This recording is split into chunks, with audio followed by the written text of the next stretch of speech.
Hold on. Is this all? What is going on here?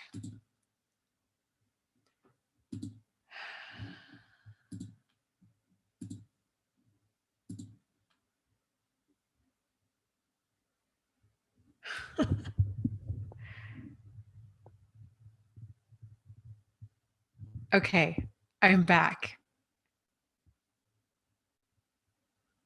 And I am so very confused because is anybody here? I did a test thing earlier and it's like it's the same screen again. Oh, I'm so confused.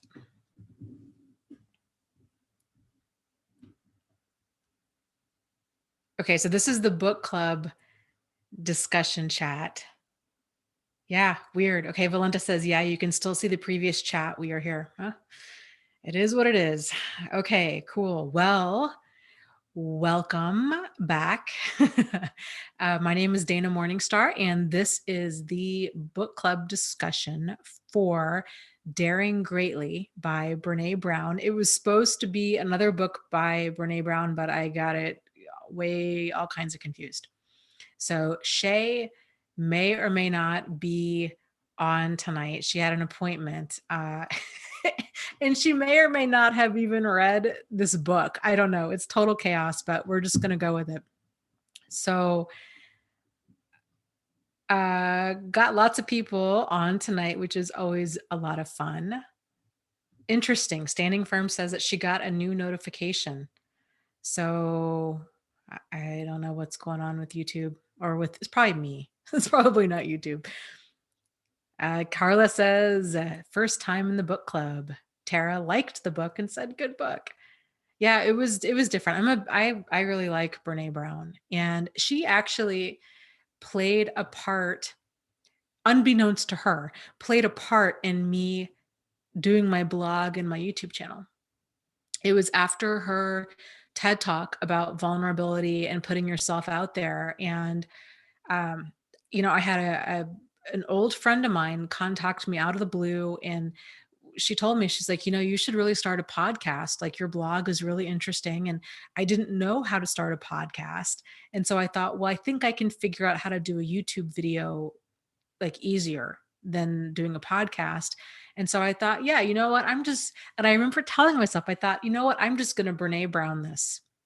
So Brene Brown, just know that you inspired me to do this. So yeah, I love her message about vulnerability and putting yourself out there and the courage that it takes. And so this book was kind of an extension of this. I think this book is largely about shame and how it impedes our ability to connect to other people. So it was, it's an interesting topic.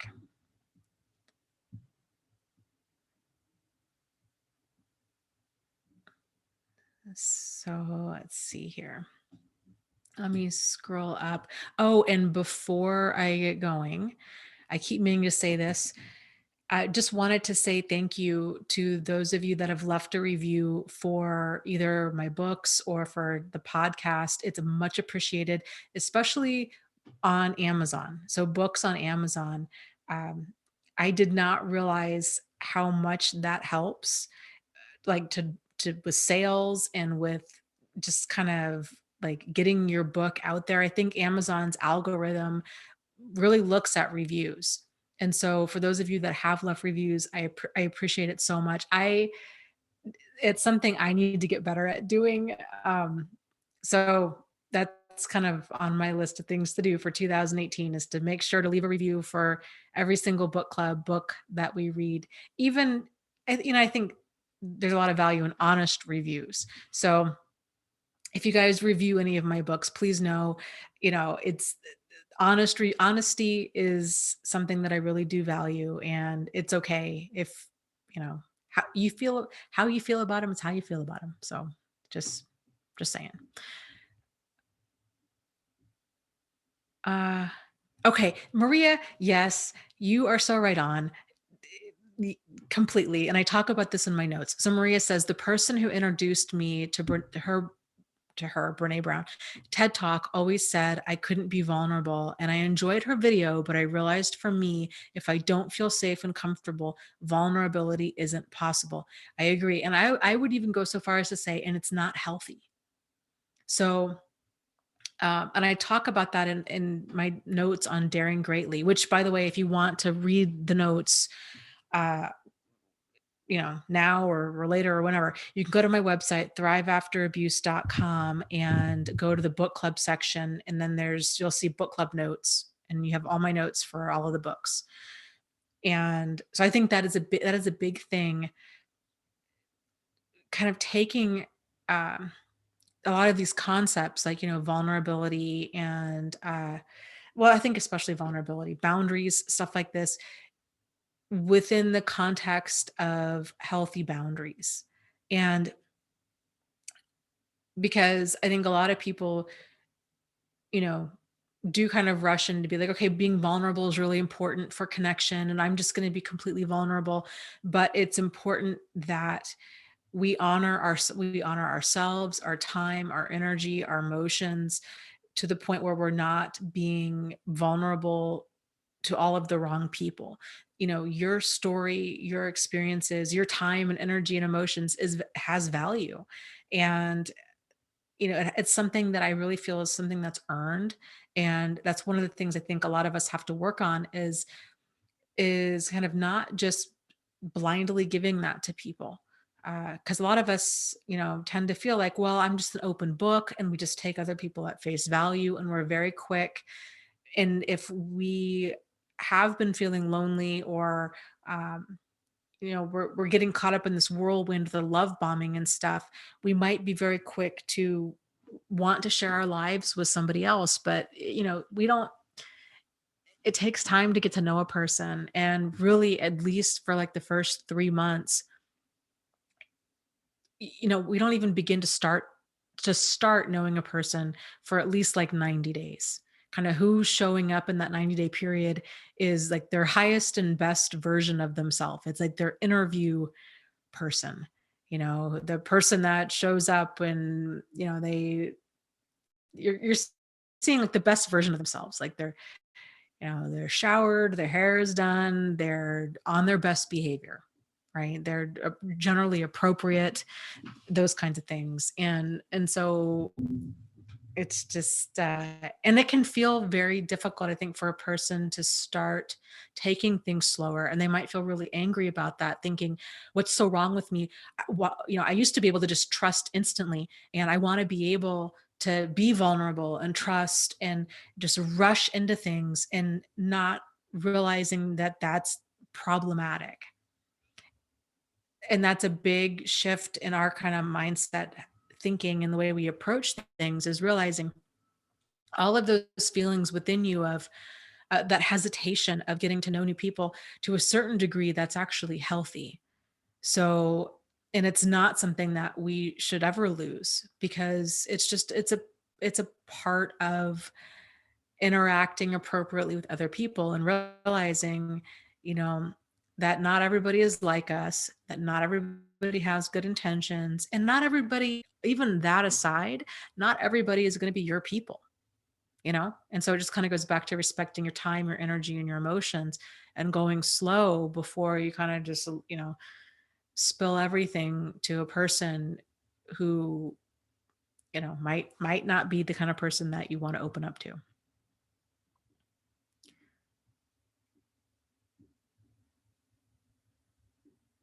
Mm.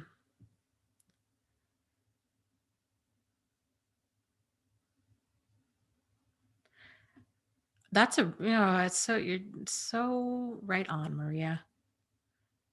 Maria says, yeah, it's funny how he never created an environment of safety, but just wanted vulnerability. That is really well said. Really well said. And that's what a lot of manipulative people will do. They will say, you know, like they'll basically insist that you trust them. Yeah, yeah, yeah. I know I've cheated. I know I've lied. I know I've stolen from you. That's in the past. Don't live in the past. Live now. Just you got to forgive and forget. And or are we going over that again? And there's this insistence of, well, you just have to just trust now. And like exactly like Maria is saying, there isn't that environment of safety. They just want you to be vulnerable, you know? And a lot of people struggle with this. They're like, I don't know what's wrong with me. Why can't I trust them?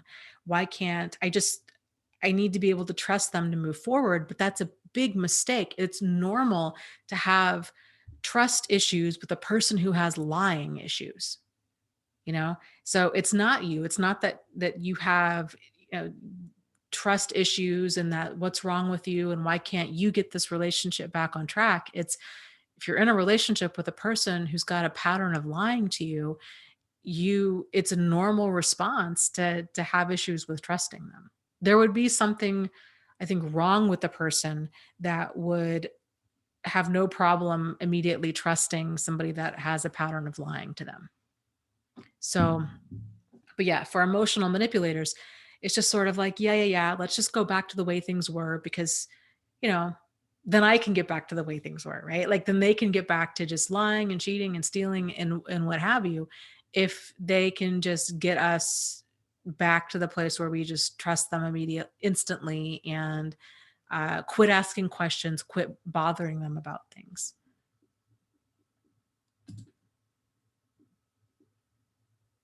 Yep, standing firm, so right. She says, yep, they break all the trust, then go on and expect the same level of trust. It's like carry on is like they're normal. Yep, exactly. Yes. And Zamika says, I was too trusting and I had no boundaries, opening up to whomever. Now it takes me less time now, and they are out of there when I see red flags or feel confused. Awesome. I love like, oh, I get goosebumps. That's so cool. That's such a game changer. Like every single thing that you said in there is an absolute game changer. So that's beyond cool. And yet, and I think too, for a lot of us, if because I think it's normal, decent people, because this stuff's not taught and it's not talked about. And even if it was role modeled, even if we had an amazing childhood, right, with parents that had healthy boundaries and stuff, it's you know, like for I think for most people, this kind of stuff needs to be more spelled out for them. Like it's great if it's a role modeled for a person, for sure, but it really helps to talk about specifics of kind of what healthy boundaries are, what they aren't, what's workable behavior, what's deal breaker behavior, kind of things to how to interact with people, kind of how to move slowly, especially nowadays with we were talking about this earlier in this test video that I did about um, the internet has been such a game changer. And there really is this kind of instant gratification that comes from the internet, not only with, I mean, on every level, right? Like you buy something on Amazon and you get it in 2 days. You can chat somebody up on Instagram or Facebook or a dating site, and and especially on Facebook, you see their whole profile. So you see all their pictures of their family and their friends and their kids and their, you know, all of it.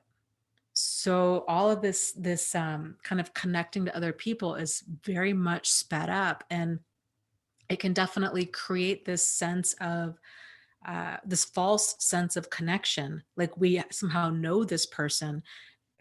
Sorry, there's cat hair blowing around in this room and it's tickling my nose. Um, it can create this false sense of connection with other people because we feel like we know them. But the reality is, what we're seeing, especially on Facebook, is very much as it's their highlight reel. It's a scripted reality of their highest and best self. It's who they want to show to the world.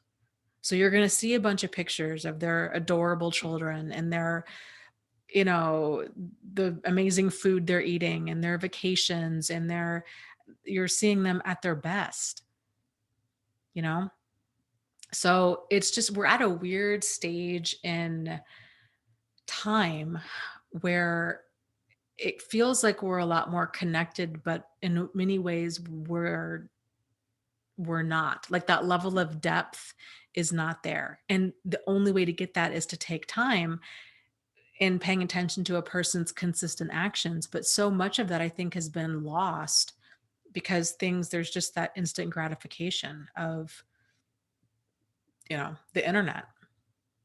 So, but yes, moving slowly, realizing, that your time and energy and emotions are important and that somebody needs to earn that, you know? Like that you guys, we're all worth taking the time to get to know, and if somebody asks you questions that you're not comfortable answering, that you don't have to answer. That's another thing. I think so many of us are so used to being an open book that we feel like we're, oh, being maybe like overly standoffish or disconnected somehow if we're not, or that we're not working towards building the relationship if we're not answering a person's every single question or what have you. But really that's going slow and realizing that you don't need to have everything hanging out all the time is a sign of healthy boundaries.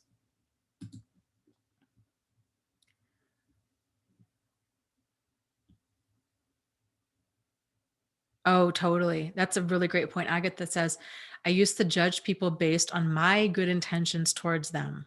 I'm now observing their behavior and their words, and if they match, I don't follow my feelings. My feelings would lead to a false sense of connection.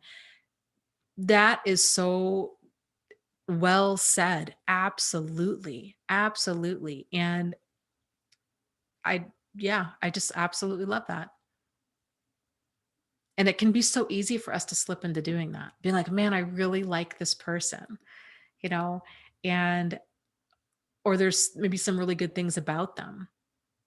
But if we're not seeing them clearly, if we're seeing them through that lens of our feelings, but not through the lens of their actions and their behavior and all of that stuff, then we're going to be continually misled because we're not seeing the situation clearly. Very well said.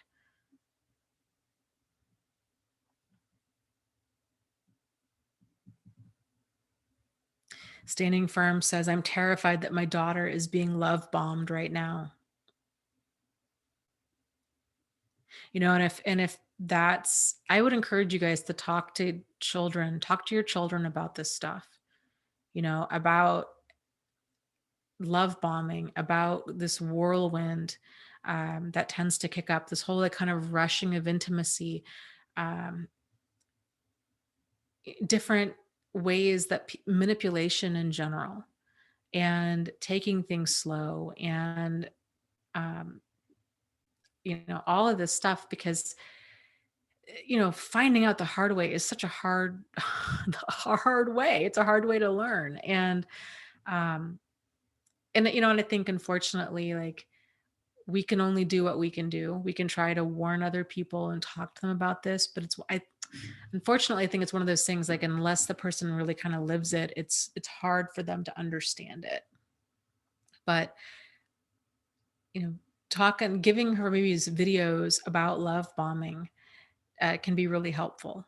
I think it's just easier to hear about this stuff from like a neutral person versus, you know, your mom or your dad telling you about it.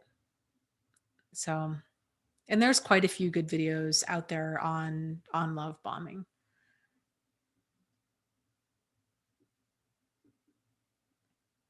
Narc Free says, my sister, who I think has borderline personality disorder, is like this.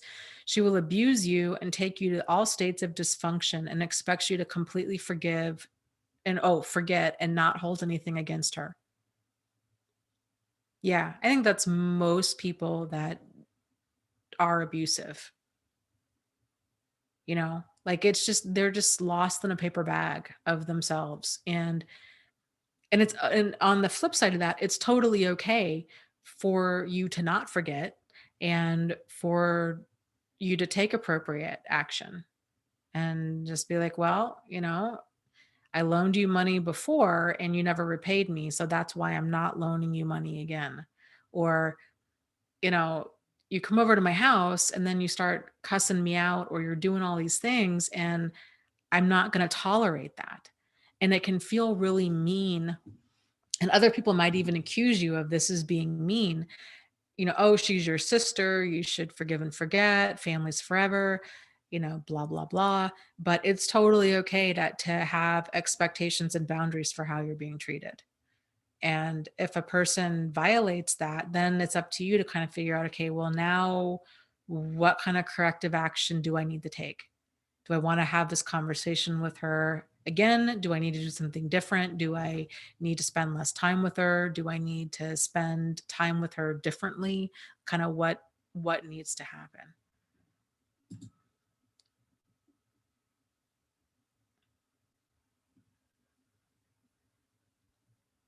Good for you, Diana. Diana says, my husband tried so hard to bring me down this holiday, but I refused to let him kill my joy.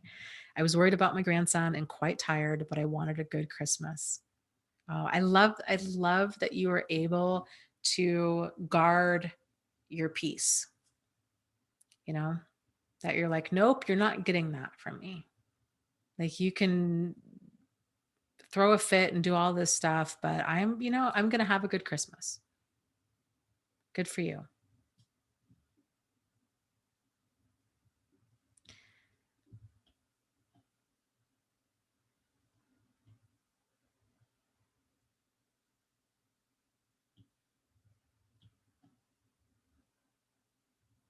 Jennifer says, Dana, where do all the narcissists learn all this? It's like they all do the same thing, and I just don't understand why. So much of I know it's weird, right? So much of their behavior is the reason it's all the same is when human beings in general, we all kind of have this range of coping strategies. And there's kind of this range of like manipulation strategies too. And so with narcissists or sociopaths, it's emotional manipulators in general, it's all about power and control. And that expresses itself in kind of a set number of ways. Like the behaviors or maybe the strategies are a little bit different, but the techniques are the same. So like, there tends to be gaslighting and projection. And so a lot of those techniques like gaslighting, projection, um, yeah, those are signs that a person's not facing the truth. Projection is if a person's taking all of their uncomfortable thoughts and feelings and they're putting them on to somebody else. The reason they're doing that is because those thoughts and feelings are uncomfortable for them. So they can't handle the truth. So they're putting it on to somebody else. And we all we all have, do some of these things to a certain degree, but narcissists and sociopaths do this a lot because they do this, they lie and exploit a lot. So you see a lot more of it.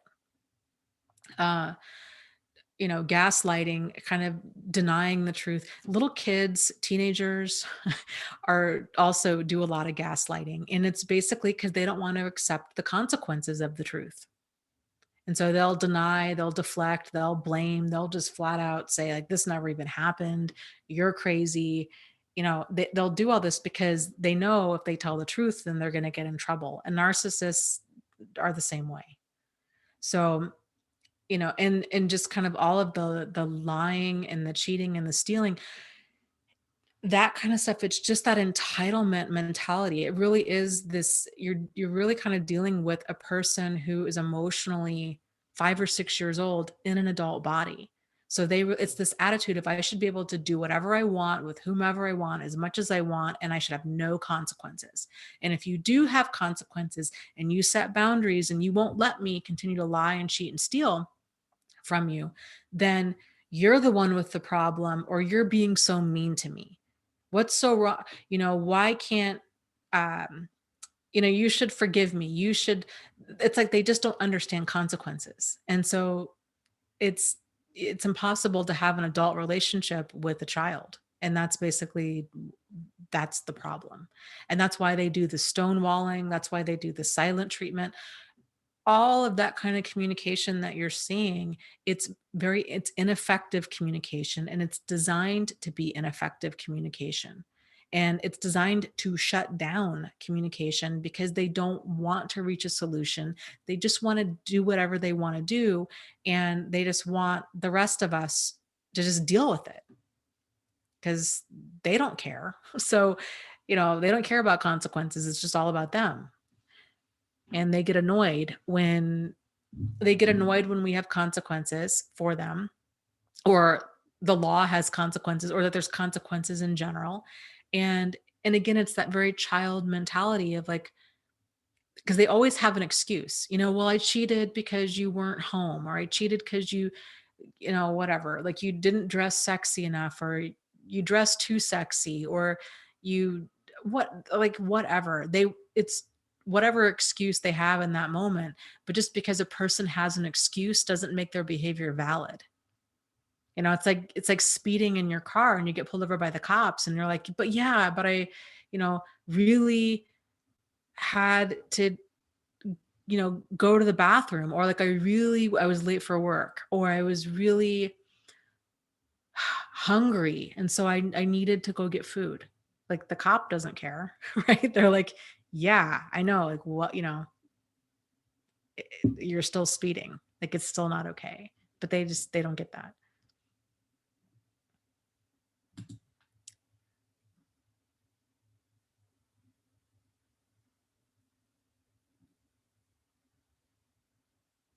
Yeah, and Missouri Cowboy says, the manipulators that I've experienced, they knew what they were doing and they did it anyways. Um, and to grasp that they do it intentionally, that was tough. And here's the thing too with that is I think sometimes they know what they're doing, but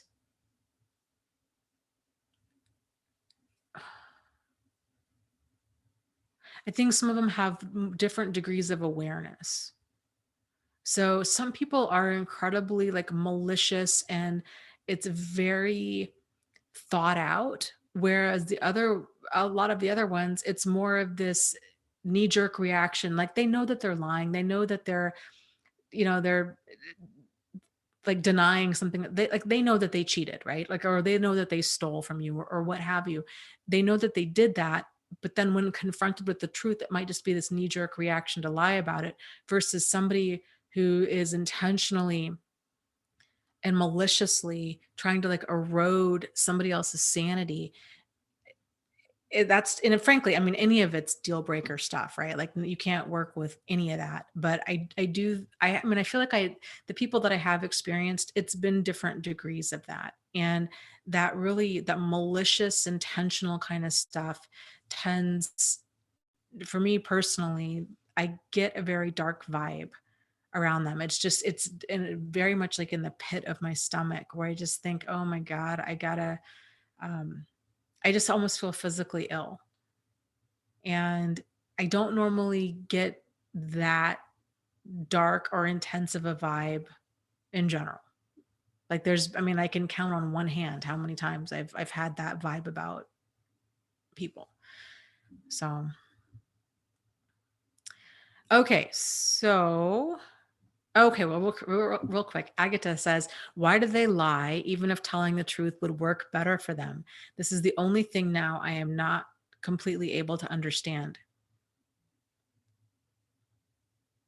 Uh, if if you think about it in terms of everything is about power and control for them, and a lot of people that are pathological liars like that, if they're continuing to lie, even if you catch them and you're like, why would somebody say that they went to the grocery store when they really went to the gym? Like, why would they lie about that? It doesn't even matter. For them, it's just this game of like dominance and deceit. It's, can I pull one over on somebody? And I think it's the mentality of, I don't owe somebody else the truth. Like that, I'm guessing is that kind of a thing. I think it's just fun. It's a way for them to relieve their boredom. It's just they I think they just don't feel like they owe anybody else the truth. Like the truth is the words that come out of their mouth, not necessarily what happened. I remember I have a family member who is a pathological liar. And I remember being young, and he's a narcissist.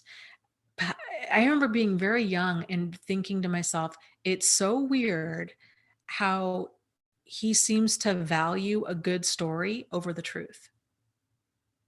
And he would just say things that were like, I mean, other people knew that were like at the table would know better. Like this never happened. What is he talking about? But he would just come up with this stuff. It was just absolutely outrageous. And the arrogance or the ignorance, I'm not even sure what you would call it, to think that other people don't know that he's lying.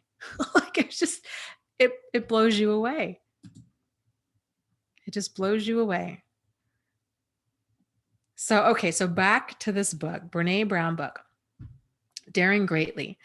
So, I have my top 11 takeaways from it. And my first one is that she brings up is that living an authentic life takes courage.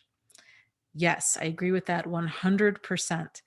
And she starts off the book with a quote from a speech from Teddy Roosevelt, which I thought this was a fantastic quote. She says, "It's not the critic who counts, nor the man who points how the strong man stumbles, or where the doer of deeds could have done them better.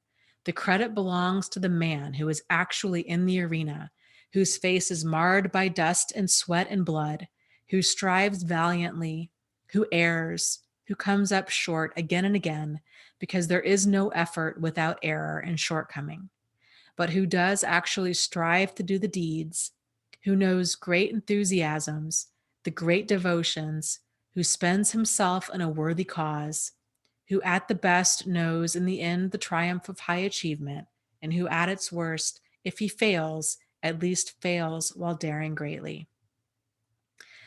And then she goes on to say, daring greatly is not about winning or losing. It's about having the courage to get out there and do. Being ourselves takes risks and also battling with both external and internal forces. And I think, it's so true. Like there's going to be no it's hard to live life and grow up and actually be the person that you're meant to be. And there's going to be no shortage of people out there that are going to tell you that you're some form of bad or wrong, because you might not fit in the box that they think that you should fit in. And she gives the example later on in the book about a boy uh, who was very artistic as a child, and his one day his uncle came over and was teasing him and said something. Oh, he had artwork on their fridge or something, and he says, "Oh, what, you're teaching your son to be gay, or like a gay artist now?" And it was that moment his dad kind of freaked out and was like, "Oh no, is this gay? Like, am I teaching my son to be gay?" And everything stopped. They kind of stopped all art lessons. They really discouraged him from being artistic because they were afraid if we allow this, then he's going to be gay, and we're not okay with him being gay. And you think about, I mean, and that was just one comment that he heard that radically changed the course of his life. And how many times we've all heard different types of messages like that, you know? Um, there's no shortage of them, right? Like, oh, well, who was it? The gal, I forget her name, the gal that wrote Romancing the Stone. She was in a college writing class, and her professor told her, basically, you have no talent as a writer. If I were you, I would pick a different field. And she thought, well, he's a writing professor, so he must be right. And so she did. She didn't write for something like 30 years. And then finally had all of these books kind of, bubbling up inside of her, and decided, I'm just going to go for it. And then she wrote several best-selling books after that. it's so easy for us to get knocked off course for who we are. Ideas about, well, you're a woman, you can't do that, or you're a woman, you shouldn't do that, or you're a man, you can't do that, or you're a man, you shouldn't do that. And obviously, like, different genders have different messages that are being told to them, but I think it's important that we question everything all of the time, but getting grounded enough in who you are and realizing it takes a tremendous amount of courage to tell culture or religion or family or friends or what have you of, like, I need to be me. Like, I need to go be an artist, or I am gay, or I am, what have you, and to be yourself, and that who you are is okay. So, um and and then she also too mentions being authentic with her TED Talk speech on vulnerability. And I cannot even begin to imagine how difficult that must have been. So she did this TED Talk speech on vulnerability, and it went viral.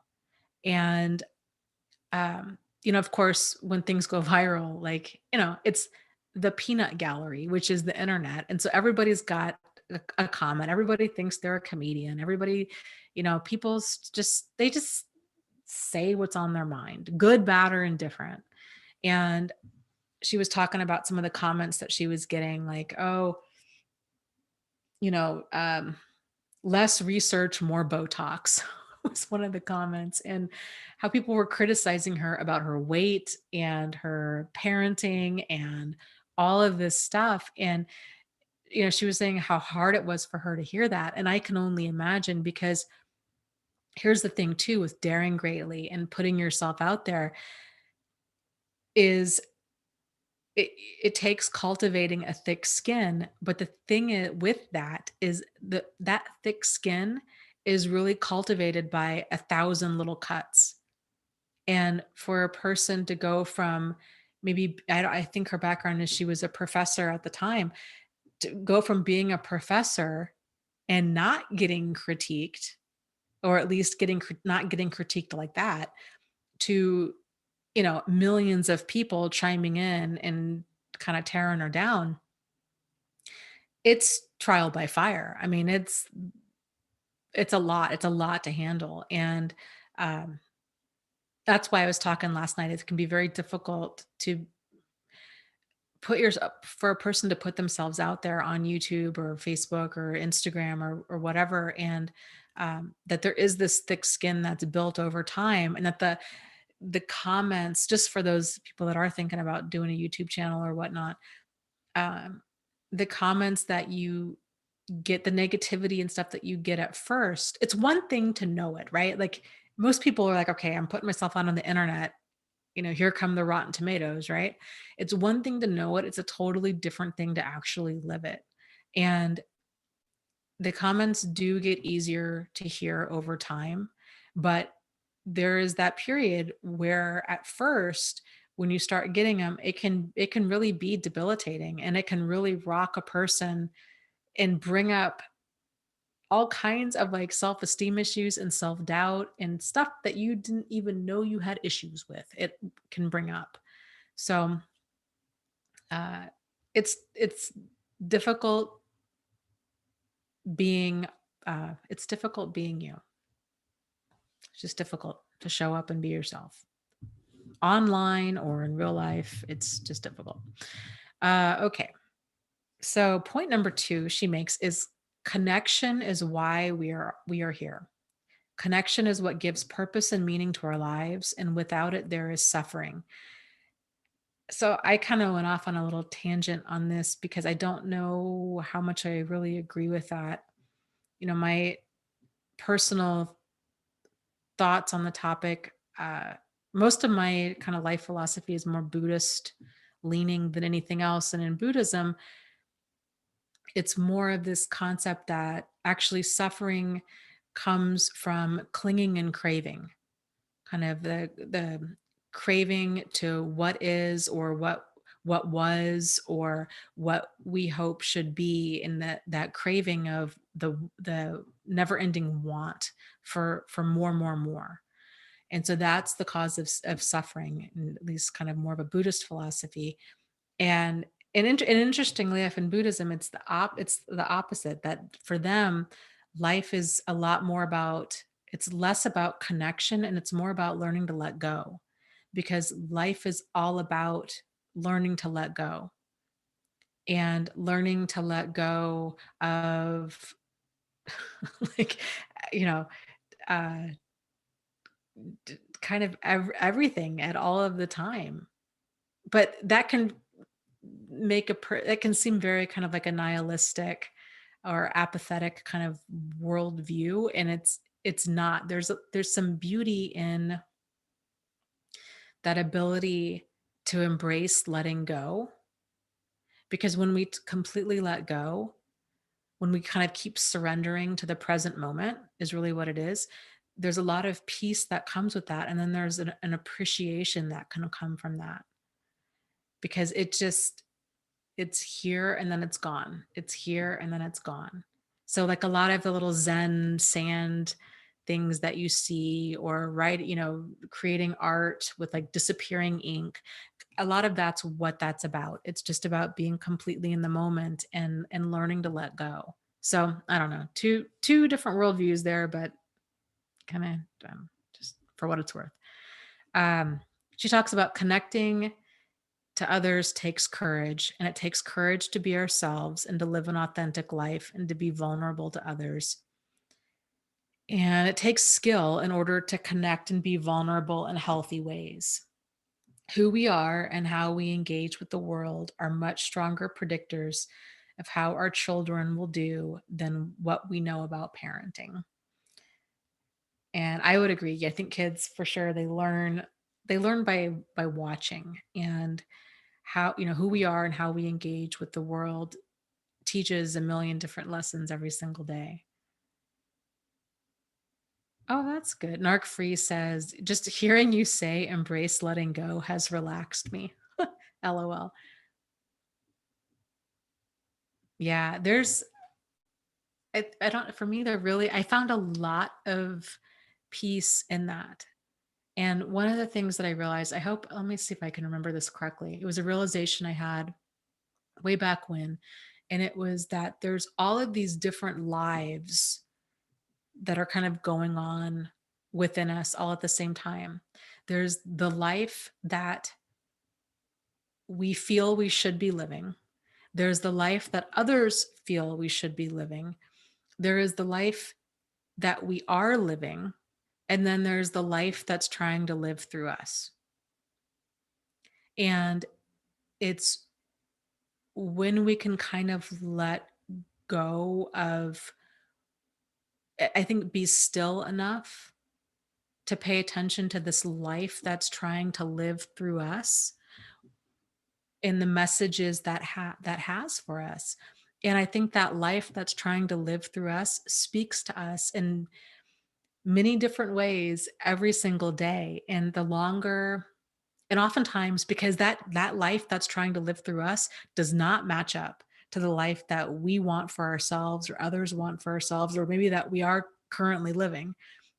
And because it's so different than the path that we're on, we might be trying to silence it, because change is always scary.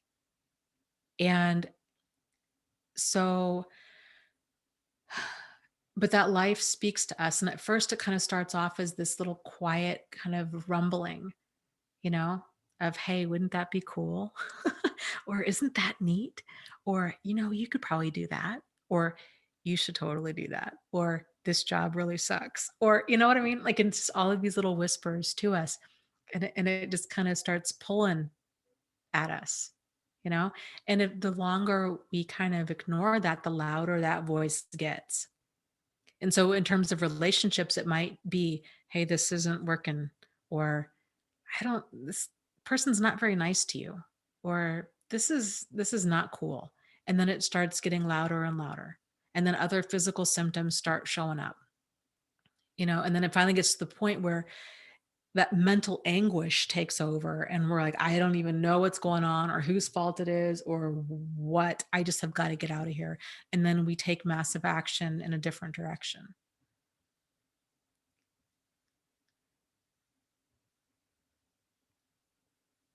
So,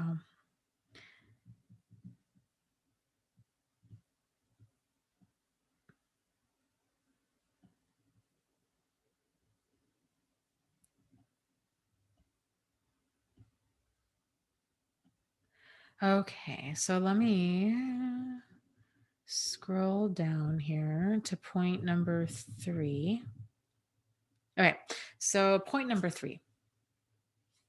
In order for a true connection to be present, empathy, connection, healthy boundaries, living an authentic life, and the courage to be ourselves must also be present.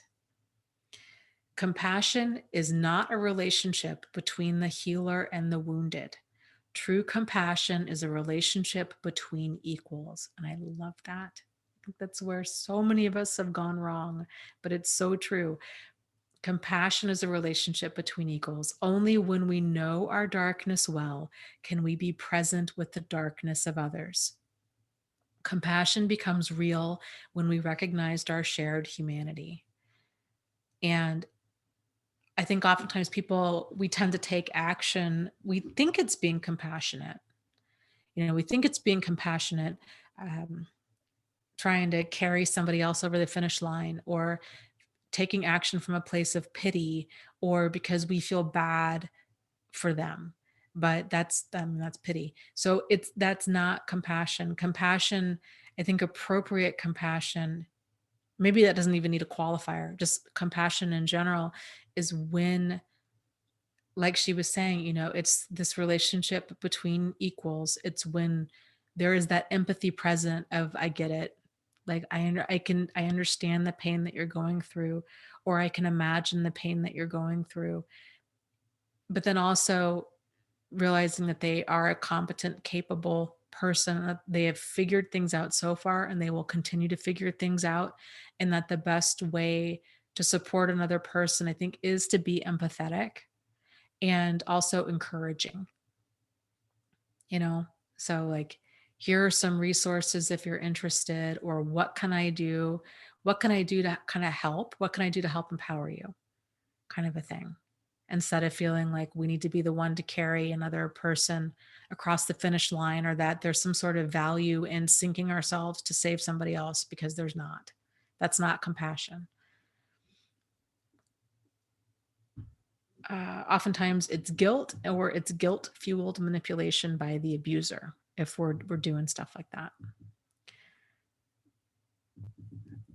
Okay, so here we get into shame. So, point number 4, one of the biggest blocks to connection and courage is shame.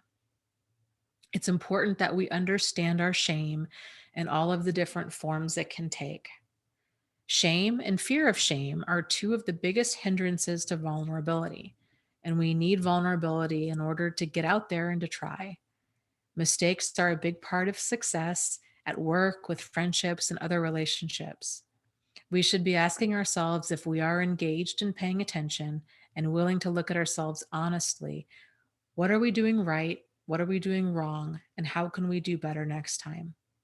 The journey is all about stumbling and falling and learning to pick ourselves up again. What we know matters, but who we are matters more. This is so true. We can get so fixated on the end point, but all of the personal growth happens in the journey. It truly, life is about the journey. It's not about the destination, because the destination may or may not happen, but it's about who we become in the process.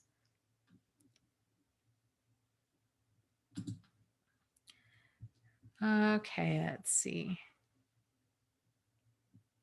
Let me scroll.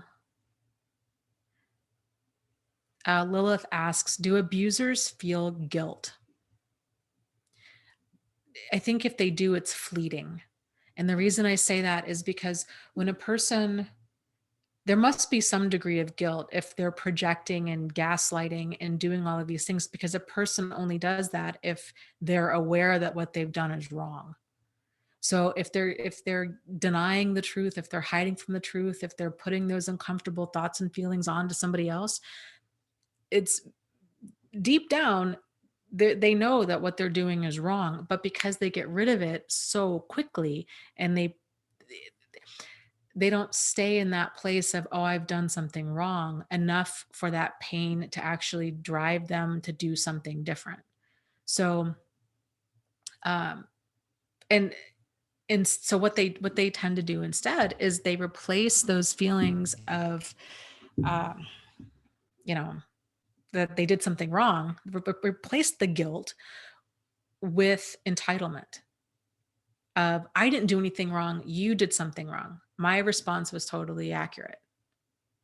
You forgot to buy ketchup at the store, that's why I yelled at you. You forgot to buy ketchup at the store, that's why I cussed you out, or I kicked the dog, or I hit you, or do you see what I'm saying? So in their mind, they're not accountable for any of their behavior. And so, because they can always justify it. So if a person's always justifying things, then and they feel entitled to treat other people in whatever way that they want to, there there's no guilt there. There's anger at having consequences. This is why leaving, or if an abusive person's getting out of jail, they can be incredibly dangerous. And it's a normal thing for a normal decent person to think of, uh well, they're getting out of jail, and I really hope that they've learned their lesson. I guarantee you they have not. And if a person, because in order for a person to learn their lesson, they have to accept the truth, and they have to not fight it. And so denying, deflecting, blaming, continuing to lie, all of that stuff is a person fighting the truth. And if a person's fighting the truth, then they're not fully owning their behavior. For a person to fully own their behavior, there is no but yeah, but still statement in there. There is, yeah, I really messed up. I'm sorry. It won't happen again. Period. That's owning their stuff. But for them, it's, oh, well, it's excuse after excuse after excuse. And so, and if they have a violent past, or what have you, things that they should feel guilty about, then um, they've had all this time sitting in prison, making the target into the enemy. You put me in jail. You've ruined my life. Look at what you've done. Whereas an emotionally mature person would realize, my behavior put me in jail, right? Like, you didn't put me in jail, my behavior put me in jail. And so they've had all this time to make you into enemy number one. And when a person does that, then they can become very dangerous, because in their mind, you've ruined their life. So it's just, you know, they don't have those feelings of, empathy and remorse and guilt to the degree that a normal person does. All of their emotions really are seemingly very shallow, you know?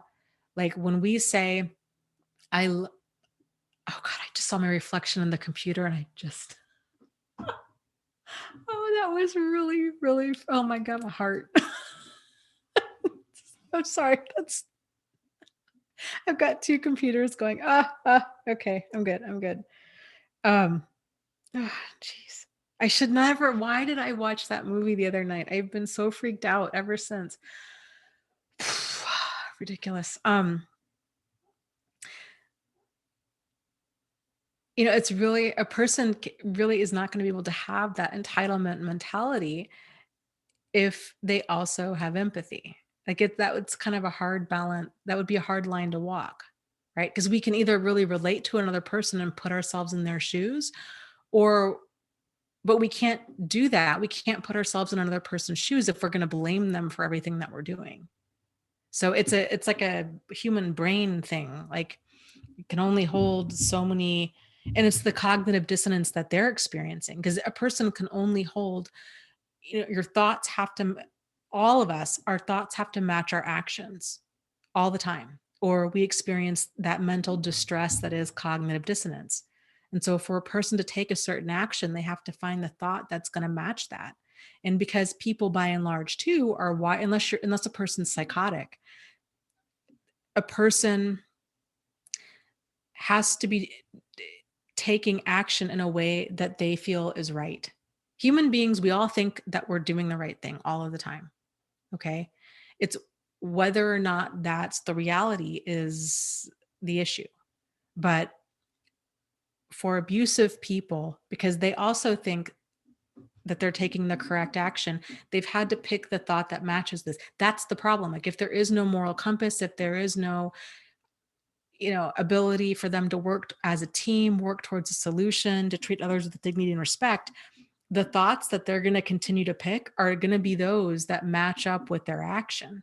But if their action is always going to be completely self serving, generally at the expense of others, they're going to continue finding thoughts that support that. And that, you know, like leads, is going to lead a person to a very problematic place.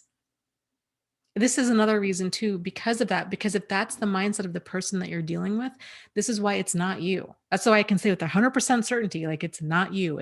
That's their mindset. That's what's driving them.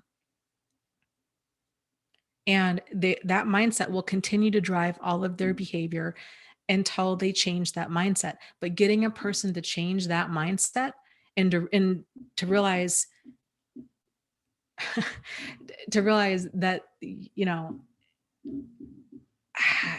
to get them past that emotional immaturity to where they can actually be accountable to their behavior and open-minded enough to understand that there is a world that exists outside of them, and that their justifications for things like are not normal. I mean, it's a bunch of twisted wiring up in their brain is really kind of what it boils down to. Probably a wide variety of reasons for that, but at the end of the day, trying to get through to somebody who has a totally different worldview and who's backed it up and they don't see that there's any problem with their worldview, and they're continuing to justify their worldview, it's screaming into the wind.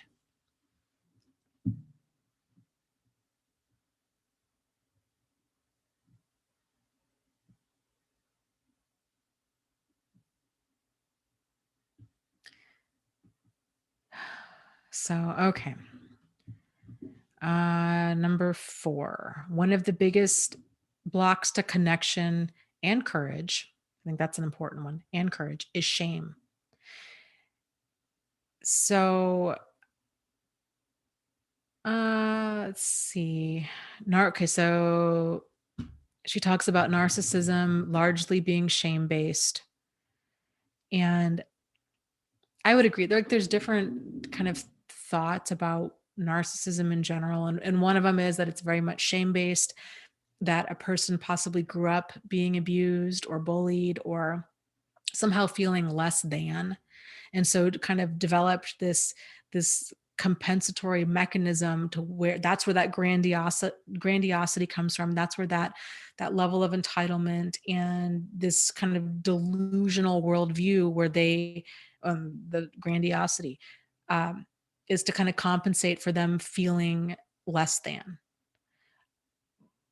But I think at the same time, there's also narcissism that's thought to be caused by like spoiling a child and making them the center of the world and building up their self-esteem to such a point where they just become a monster and they become an entitled brat is what it is. And that entitled bratty child then becomes an entitled bratty adult because they had parents that either catered to them or maybe they were raised by parents that were entitled and bratty. And so it was just kind of seen as normal. I mean, I don't know. There's lots of different stuff going on. But this is not to say, like, please don't get this wrong. This is not to say that please don't let this kind of slide you into a place of like feeling sorry for an abusive person. And because it's easy to do. I mean, I get it. I've been there where you think, man, this person had this awful childhood. And if I could just somehow get through to them, if I could help them work through to these things, um, if I could build them up enough, then maybe they wouldn't be so shame filled or so insecure. A lot of, and again, like a lot of narcissists come across in different ways, and the real vulnerable ones really do have like a paper thin ego where they might seem so grandiose and arrogant and brash and ridiculous, but one insult or something happens and it's like throwing a rock through a piece of tissue paper, like they crumble.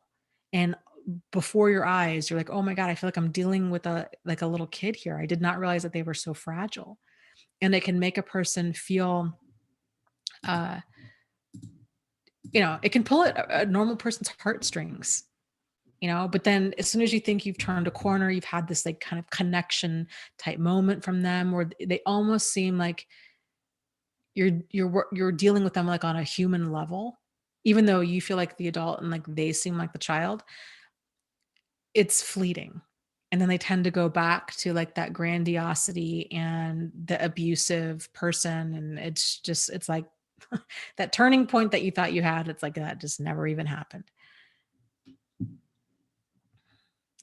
So, and that's a really great point. Missouri Cowboy says, well, and with that said, some may be shame based. I just have not experienced them yet.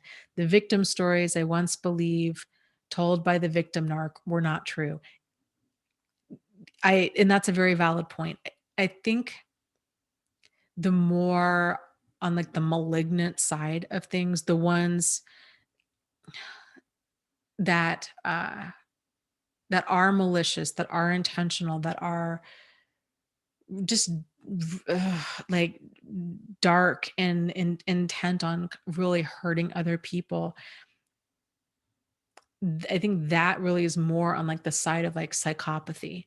And that kind of stuff, I would agree.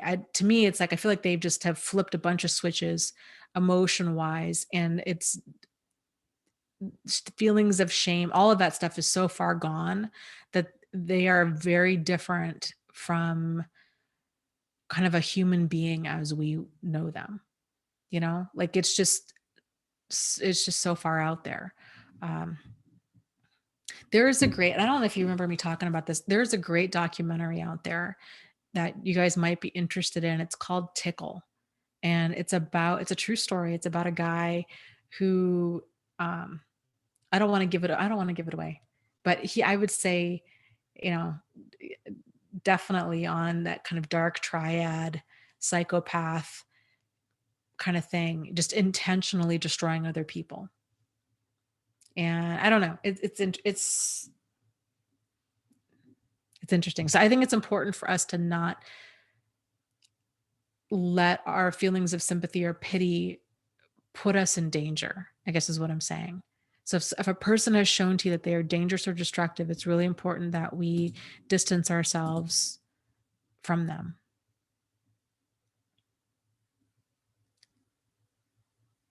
Yep, totally, Diana. That's a very common thing too. Is she said, I really thought my husband was abused because I was, and he sounded just like me. I really thought we could help each other. Yes. And so that's a very common thing. And a lot of times abusive people have been abused, but again, that goes back to what somebody else was saying here is we tend to see them through the lens of our feelings towards them instead of seeing them for how they really are. So we think, oh my goodness, we have this common ground. They went through this as a child. I went through this as a child. And frankly, in that, like Missouri Cowboy saying, that may or may not even be true. But some of them that are more malicious, but let's just say that it is true, right? Um, it can create this false sense of connection, and we can just think, well, then they're just like us. And that, yes, we can get through this together. This can kind of be this like bonding experience, and like you're saying, we can work through things together. But it's people experience people, it's just weird. You can get a dozen different people together that go through the exact same thing, and they all have they come out in very different ways from that experience. So, okay. So let's see. So she talks about narcissism as a society and kind of on a superficial level that's, we all know that it's so much deeper than this, but she talks about it in terms of, you know, people in culture today, that the message is often that an ordinary life is a meaningless one, and that this message is often fueled by the number of likes on Facebook or Instagram. And, you know, and then I had mentioned too, I think a lot of times narcissism is present because we live in an instant gratification, me first, appearance based, social media driven culture. And true connection is something that takes time and effort. Oftentimes, the time and effort is what we don't want to give or we don't have to give. And the virtue of patience is something that seems to be diminishing with each passing decade. Real connection requires vulnerability, time, and a person knowing themselves. And if a person can bypass becoming vulnerable or taking the time to know themselves, then they may want to jump right to the finish line because really, who doesn't, right? But, and so with the culture that we live in, it's like, why bother cultivating love when a person can just have lots of sex? Or why bother cultivating healthy self-esteem when a person can just put on, a bunch of sexy pictures of themselves on Instagram and get a bunch of likes? So there's all these shortcuts. And, I don't think a lot of this is intentional, but I think this is the result of a lot of this stuff is we've gotten to a place where uh, we're more comfortable with and familiar with kind of dealing and being in this place of very superficial emotions and at the expense of sacrificing deeper emotions. So, like, especially the self-esteem thing, instead of actually self-esteem is really, I think, best done and increased by taking action. If you want to feel good about yourself, you got to learn to impress yourself and to take action and to actually achieve some sort of goal, even if it's a small goal, even if it's a goal of like organizing, the junk drawer in your kitchen. Like, it's taking action. That's how we build self-esteem. But if we're looking to kind of bypass that and we're just getting validation from others, then of course you can see how that can go wrong in many different ways. If we're seeking validation in others as a substitute of actually building our own self-esteem, especially validation that's just built on a lack of, for better term, lack of virtue, right? If we're just posting a bunch of pictures of ourselves, you know, I don't know, it's in bikinis or whatever on Instagram, and or at the gym or what have you, then it just, our investment is very low. The other person's investment is very low, but there's that hit of dopamine of this feels really good. I feel so validated, and it can boost us up. That's, I don't know. There's so much to this, like, where I think it can really be very problematic in many ways. Okay, I digress. So back to shame. Back to shame. So we all experience shame. Shame can be like gremlins in our mind, trying to be destructive and outdo any progress we've made. We are all afraid to talk about shame. The less we talk about shame, the more control it has over our lives. The only people without shame are those who lack the capacity for empathy and human connection. And uh, okay, so let's see. And then point number 5. And this is a long this is a long point. Point number 5. The way around shame is through understanding it, through cultivating empathy and learning to develop shame resiliency. I like this, that she says this. The 4 steps to get to empathy are, and they don't always happen in this order, are: number 1, recognize shame and its triggers. Can you physically recognize when you're in the grips of shame? Can you feel your way through it? And can you figure out what messages and expectations are triggered by it? And actually, let me back up here real quick. The difference between shame and guilt. Guilt is something like, I've done something bad, right? And then there's different types of guilt too. There's appropriate guilt, there's inappropriate guilt, there's survivor guilt. Um, oh, there's another type of guilt and I can't think of it right now. Appropriate, inappropriate, survive. Well, I think though that's gonna have to be good enough because I can't think of the fourth kind. But appropriate guilt is we've done something wrong and we feel bad about it. That's appropriate, right? I said I was going to be at your birthday party at 7 o'clock. I decided to go out and have a drink with a friend and I get there late and now you're disappointed. And now I feel really bad about that. I should feel bad about that, right? Appropriate guilt. Inappropriate guilt is when we feel bad about something that we didn't do. This is very common in abusive relationships, feeling bad about again, okay, like an abusive person going to jail, feeling bad. The police were called, the abusive person goes to jail for beating you up. Then we feel bad about that. So again, it's not, and so where that gets twisted is we didn't send them to jail. Their behavior sent them to jail. They're the, oh, that's the fourth type of guilt, carried guilt. Uh, so let's talk about carried guilt real quick. So that's the guilt. So instead of the abuser feeling guilt, right? Because in a normal, and then if this was an untwisted situation, a person beats up, let's say, yeah, the person beats up somebody else, they go to jail. A normal person with a normal conscience would feel guilty about that. Man, I really shouldn't have done that. I lost my cool. I feel bad. I should have handled that differently. A normal person would feel appropriate guilt for their actions if they're accountable, if they have the emotional maturity to be accountable for their actions.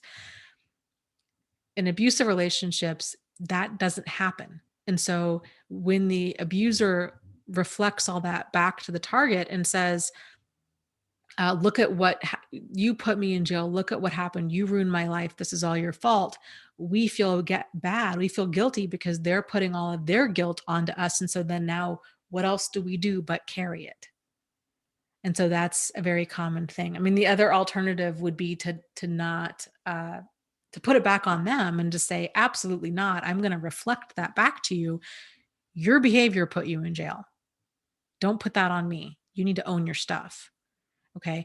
But then so then the fourth type of guilt is survivor guilt. And it's the guilt that people tend to have when they leave others behind in that situation, whether it might be a soldier leaving other soldiers behind during war. Maybe their deployment is up, or it could be let's say there's two siblings in a house and they have abusive parents, and the one sibling turns 18 and is like, you know what, I'm out of here. And they go to college, they move out and they go to college, or they join the military, or they get married, or whatever. They just get the heck out of that house. They might have a lot of survivor guilt that they left their younger siblings at home with their abusive parent. Or a person that leaves an abusive relationship, but they feel awful that their children are still have to spend time with this abusive person, or they might feel guilty that their pets are now with this abusive person, so that they were able to survive the situation, but these other people are still in it. So, but what we're talking about here in this situation is appropriate. um, I'm going to say appropriate guilt. So a guilt is I did something bad and I feel bad that I did something bad. Shame is much deeper than that. Instead of focusing on our behavior, I did something bad, it's I am bad. It's internalizing that completely and making that part of our identity. And when it's really it's a behavior, it's not who we are, right? So that's, I think, very, very important to separate out the two. And shame doesn't help. Shame drags a person down into a shame spiral, which generally leads to addiction and all kinds of really problematic behavior. And it can eventually lead a person to suicide. It's very much it kind of triggers these feelings of self-loathing of I am wrong, I am bad, I am not good enough, I am not worthy. And also this is very common in abusive relationships, because when a person is continually told, you're the problem, I have to abuse you because you're the problem, then they start, it's normal, I would think, to start internalizing that, right? And you start thinking, well, then there must be something really wrong with me because you're you're hurting me. And so, like, then it must be me. So to realize that guilt guilt can be a healthy thing. Appropriate guilt is a healthy thing.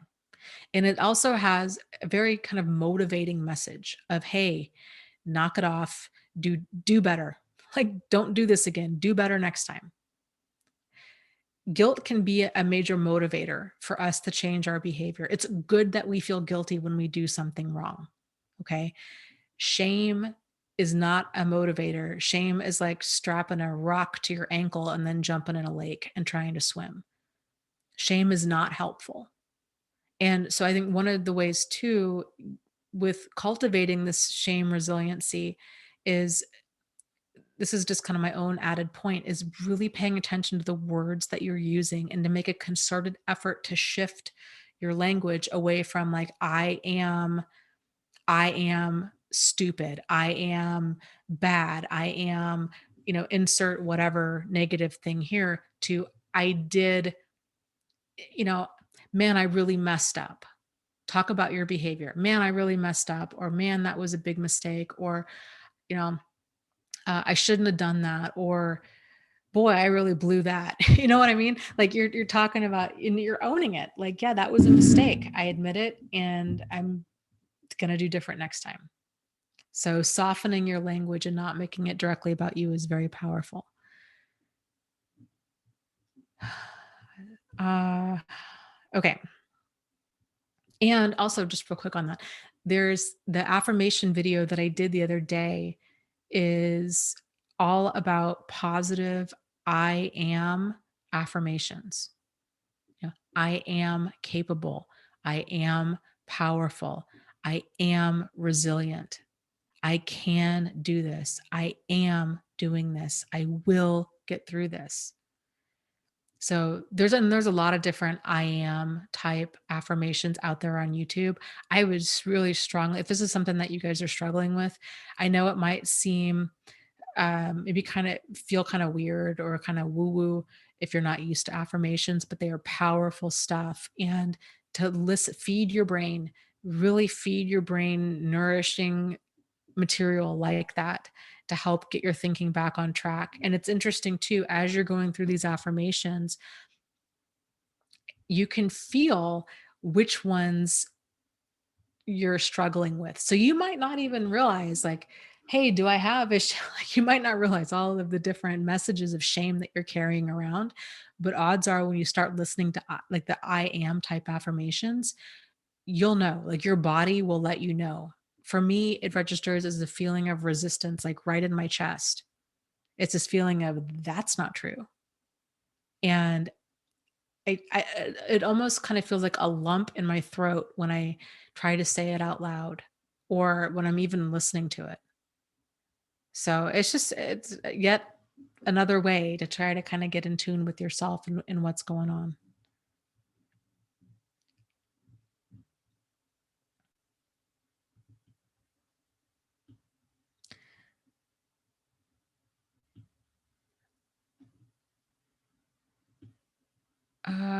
Okay. So let me scroll down here. So, okay.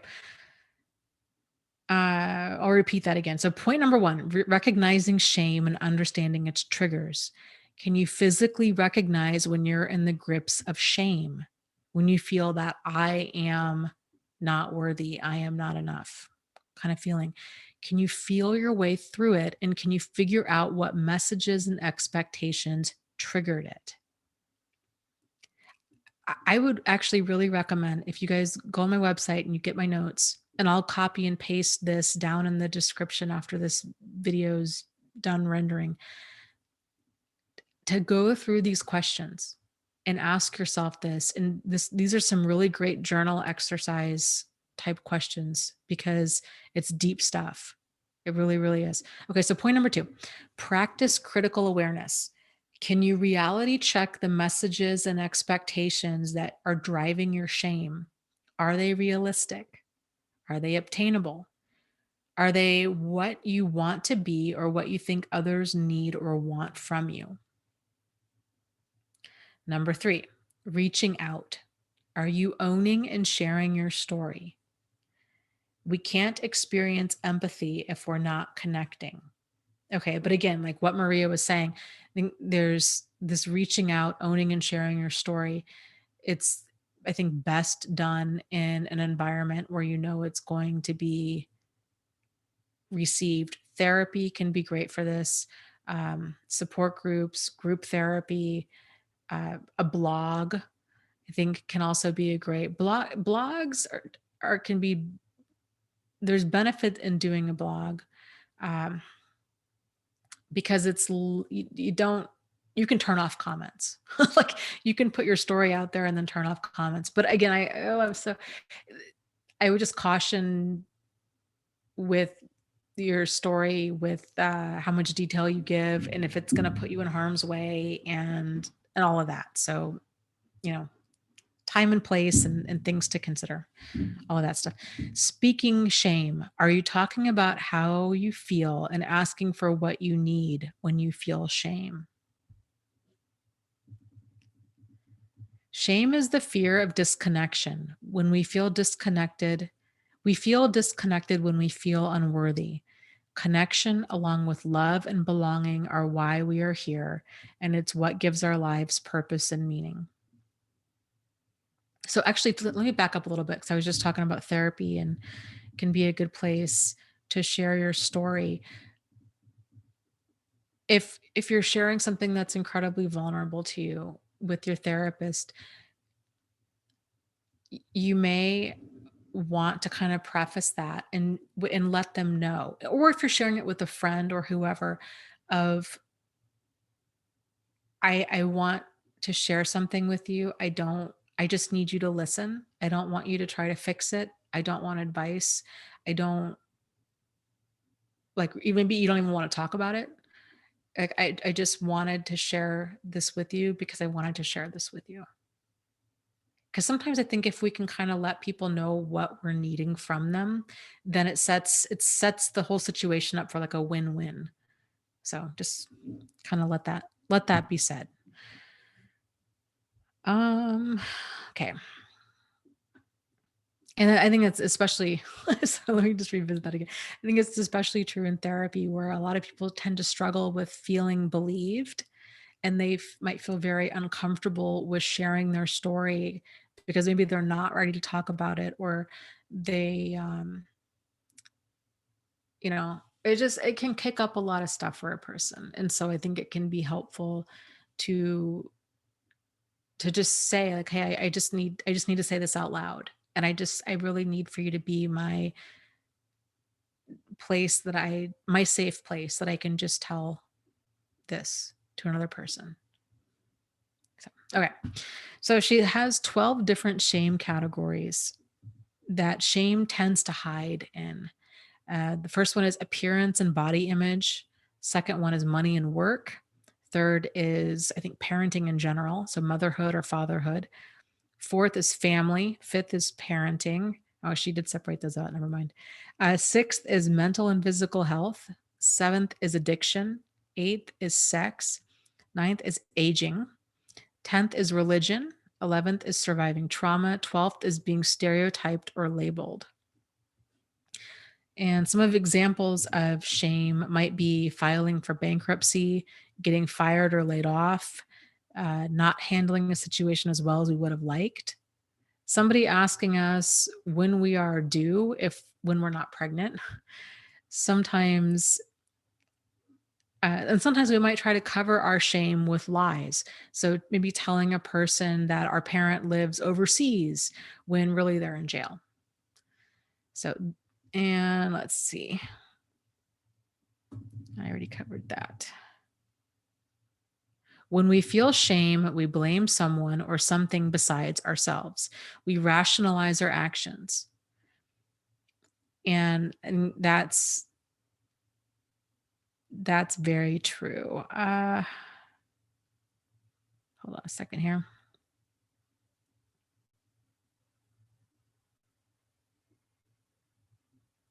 Yes. So, what do we do about shame? We work towards developing shame resilience.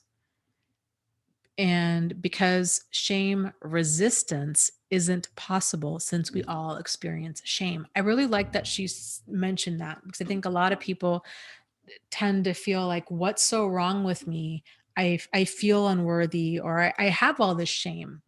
And it can kind of send a person down this path of trying to turn over every single rock to figure out, okay, well, where did this shame come from? And maybe even thinking like, as soon as I get all of this shame resolved, and as soon as I connect all of the dots and I figure out how this applies to my childhood and I can solve all of these mysteries, then I won't feel shame again.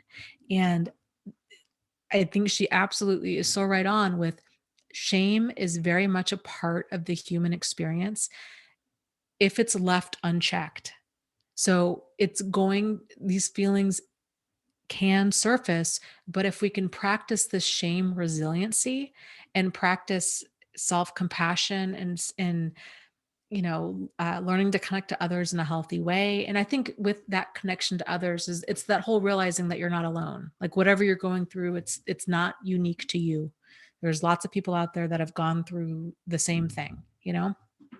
And so developing that shame resiliency is absolutely huge.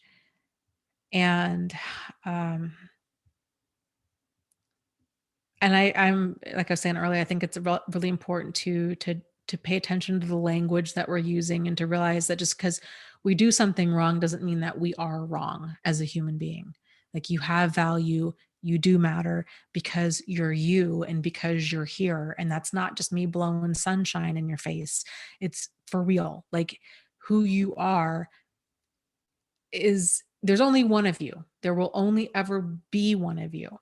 And it's knowing yourself. It's like kind of like I was talking about earlier. It's that life that's trying to live through you. Like that's oftentimes this authentic life and it's the world trying to pull these different things out of you that only you have to offer. So each and every person out there has something unique and special to offer the world. I mean, I know that might sound like really Pollyanna, but it's true. It's true. And okay, so vegan yogi, great point, says she was ashamed for marrying her ex and forgiving yourself as a process. I think it helped me to realize it wasn't my fault. I was groomed and conditioned as a kid to be his perfect victim. Yes. Yes, that's so true. I think that forgiving ourselves, when I first came across this, like heard people talking about that, forgiving ourselves, I did not know what they meant. And I got actually angry about that of because I felt like I have nothing like what do I have to forgive myself for? I was manipulated and I was deceived and I just did not even see this coming. I did nothing wrong. I have nothing to forgive myself for. It took me seriously like 5 or 6 years to realize that I needed to forgive myself for being manipulated and for not seeing things clearly because I still had a lot of anger. I'd worked through, interestingly enough, I feel like I'd worked through like the vast majority of anger that I had felt towards the different people in my different situations, but I was still angry. I didn't realize that that anger was anger at myself, interestingly enough. I don't know why that is. I don't know why I didn't connect that, but I didn't. So it was, and I think it actually, the wake up call for me was in reading that book by Louise Hay, You Can Heal Your Life. But also, interestingly enough, and I've talked about this before too, when I first read that book, I was fresh out of my relationship with Jack. That book did not resonate with me at all. It was like reading Greek. I mean, it just, I did not get it. I thought it was just weird and totally not related to my situation. Weird. And then I picked it up, a handful of years later, and it was very profound. So, I don't know. It's interesting.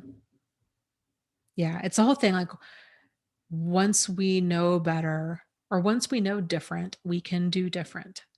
We got tangled up with these people for a wide variety of reasons. None of us did it intentionally. Nobody wanted to ruin their life, right? Like we're a normal, decent person who thought we were getting involved with another normal, decent person. Hindsight is always 2020. It's always easy to look back and say, "Yep, what I missed. That's what I missed. That's what I missed." And that's another reason why we can be so hard on ourselves because hindsight is always 2020. It's very difficult for a person to see a situation clearly when they have an emotional investment in that situation working out a certain way, whether that's with a relationship or a friendship or a job or finances or our health, anything. It's a certain level of denial that sets in. So, okay, I'll get back to reading my notes here. Shame, resiliency.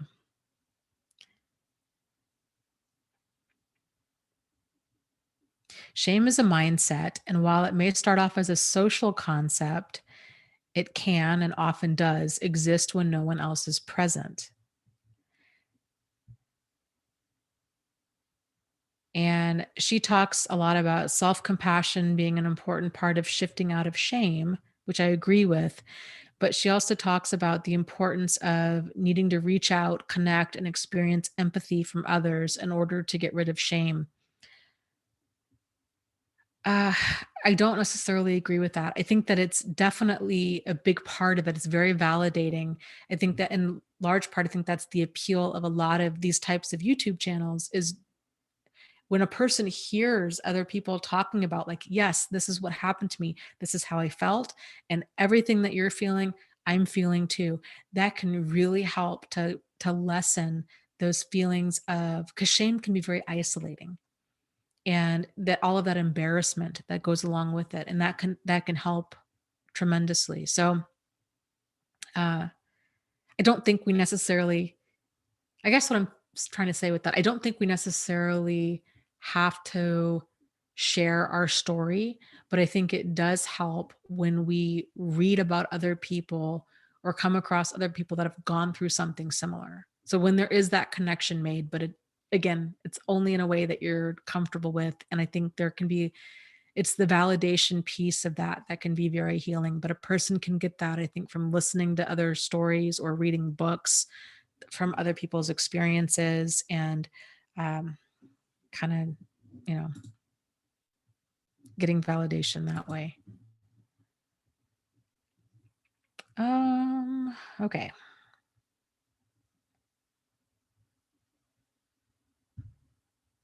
She talks about talking about shame and had mentioned that even journaling about these things that we feel shame about can be very healing. And I agree completely. I don't think I've ever tried, and I'm going to now. I don't think I've ever tried diving into that, journaling about things I feel shame about. But I know that there's a lot. I think that's what I'm going to journal about tomorrow. Interesting. Interesting to see what comes up.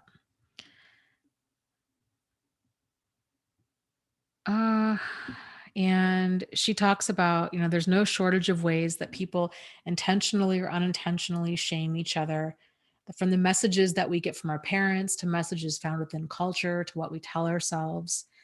And, that, well, she shares a story of she was at a book signing and it was a guy and his wife and I think one of his daughters was there and he stopped to go talk to Brené Brown and his wife kept trying to get him to leave and he's like, hang on just a second. I want to talk to her.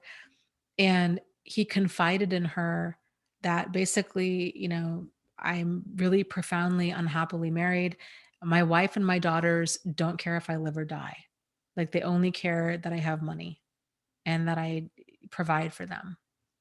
And he's like, "And what about men? What is your how do you talk about men and shame?"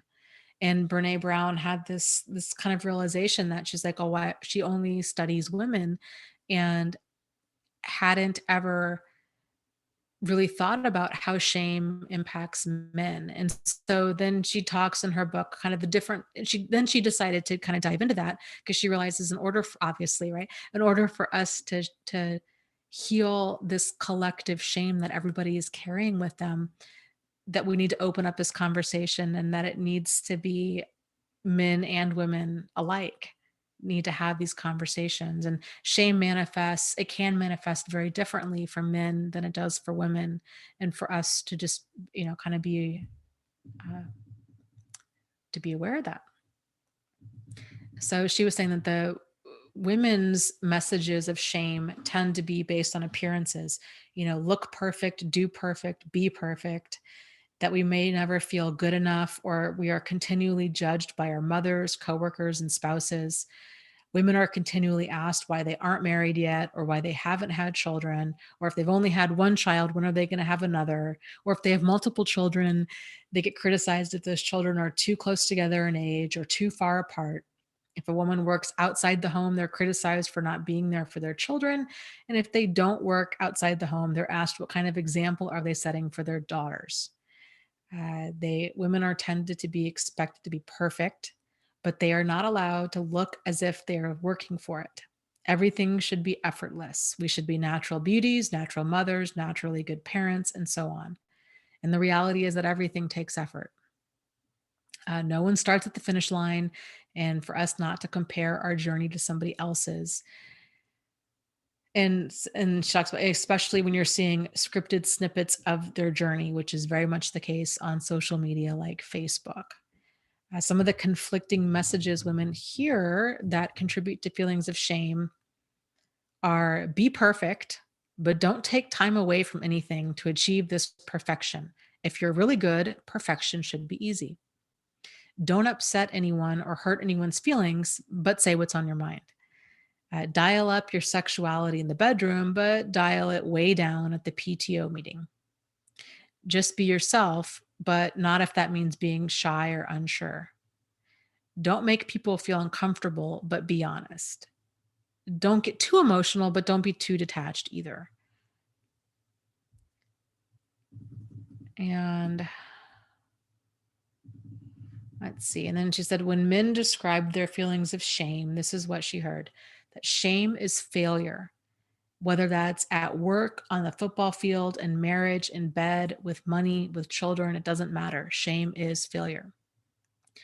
Shame is being wrong, not doing it wrong, but just being wrong. Shame is a sense of being defective. Shame is, um, it's being degraded, it's weakness, it's being seen as anything but tough. If you show you're afraid or that you're fearful, then that can lead to shame. And the big messages for men is to not be a wussy. If you show emotion, if you cry, if you have a hard time with things, if what any type of signs of weakness, that contributes to shame. And then one of the men, that was, I think, one of her students, had said that he felt like he only had one of three choices. You either spend your life fighting to get out of the box and hoping the box will break, you give up, or you try to rise above it and stay so high that you really don't notice how unbearable it is. And I had mentioned, I think there's actually a fourth option there, which is to stay in the box and never question things. And many men and women fall into the fourth option and may not even realize it. Just realizing that there is a box is a big first step for a lot of people. So, shame, these feelings of shame can keep a person really stuck. And of course, back to what she was saying, the only way to get out of this box, the only way to get unstuck is to develop that level of shame resiliency. Another guy had mentioned that he felt that women only wanted men to pretend to be vulnerable, that they loathe weakness. And so men become very good at pretending. Another guy said that he had been laid. Oh, this is so sad. Oh God. He said he'd been laid off from his job and he hadn't told his wife that it had been 6 months and he still got up every single day and pretended to go to work because he was afraid at how she would react to the news and that she might leave him. Another man spoke about how his wife came home and told him all about her female friend's new beautiful dream house and how her female friend was planning on quitting work next year. He said that his immediate response was rage, and that rage came out by him picking a fight with her about her mother visiting, and then he quickly disappeared to another part of the house. He felt that the message was clear that, her friend's husband makes more and is better able to provide for her. And men's responses to shame tend to be either anger or they shut down. Children often experience shame too, and they especially experience shame if they feel like they don't belong at home. I think this is what a lot of abused children that have been abused and neglected often feel like, that they don't belong at home or that they don't belong with their family or that they're just not very connected to their parents. Not belonging at home can feel like not living up to your parents' expectations, not being as smart as your parents, not being good at the same things as your parents being embarrassed of you, your parents not liking who you are, your parents not paying attention to your life. For children, they often feel compelled and to focus on fitting in instead of finding out where they belong. Many adults fall into this too. However, this can be easier navigating as an adult because as an adult, we have more control over our lives than a child does. So I think I mentioned this later in my notes, but with children, we tend to have that initial um, validation comes from our parents. And so if we're not getting that, if there is that not that connection there, that child is going to initially feel that degree of shame of there's something wrong with me. Why am I so difficult to love? What did I do that was so bad? Why won't mom or dad talk to me? Why won't they come visit? Why won't they do this? Like what did I do? What's wrong with me? And so it's very, obviously it's very important that parents validate their children. And I think if you have an abusive spouse or ex, to realize that there's probably going to be a lot of kind of empty buckets that your child has, and to really drive home that point that this is not about you. This is about your mom or your dad. And I'm so sorry that they're saying these cruel things, or that they're not around, or that they're not coming to visit or pick you up, or what have you. It's not right and it's not fair and it's not your fault. You are not difficult to love. And just really getting that message home of like, this is not about you, it's about them. And there's nothing wrong with you. You're not difficult to love. Yep. And Truth Seeker says, yes, nothing is wrong with you and you don't deserve this. Yes. We cannot shame proof our children, but we can model and teach shame resilience. And I think it's a big part of it. So talking to children and even starting the conversation, I think, was shifting, asking them or getting clear about, is it that I am bad or I am unworthy? Like if they fail a test, I am so stupid. No, you're not stupid. You bombed a test. You're human. All this means is that we need to study more. You need to study more, or you need to study in a different way, or something's got to give. It's just feedback. The results that we're getting in life, it's just feedback. That's it. That's all it is. It's feedback. Doesn't mean that you're broken, something's profoundly wrong with you. It's feedback. Whatever actions you took, now if you're not getting the result you want, then you need to change the action. You don't need to like change the child. It's just changing the action. So, all right. And then the whole fitting in versus belonging. So I have a similar concept. I like hers better, but like mine, I talk about it in terms of being choosy versus being chosen. Being choosy means I want to make sure that I belong somewhere. Are we a good match? So it's when you're on a date, you're kind of getting a feel for like, what is this person about? Do we have kind of similar morals and values and habits and direction in life? And you're kind of feeling things out. Like, is this something that I want to be a part of my life? Versus being chose focus on being chosen, when it's this whole idea of, boy, I really hope they like me.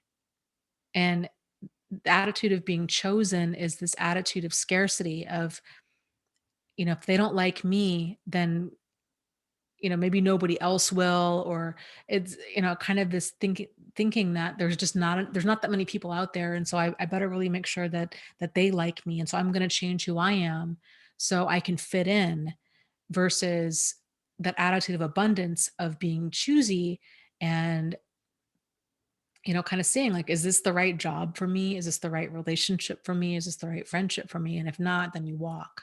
Because if it's not right for you, it's, you're more concerned about belonging and being nourished in this environment than fitting in and kind of sanding off the sides of yourself that don't fit in. And so she talks about this. So fitting in versus belonging. Belonging is being somewhere where you want to be and they want you. Fitting in is being somewhere where you want to be, but they don't care one way or another. Belonging is being accepted for who you are. Fitting in is being accepted for being like everyone else. I get to be me if I belong. I have to be like you to fit in.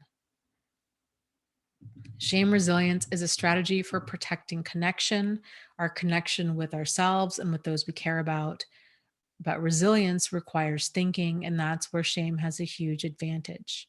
When shame descends, we are almost always hijacked by the limbic system, and our brain gives way to that fight or flight part of things. And so I thought this was interesting. She talks about this neuroscientist, David Eagleman, describes the brain as a team of rivals where there is an ongoing conversation among the different factions in our brain, each competing to control the single output channel of our behavior.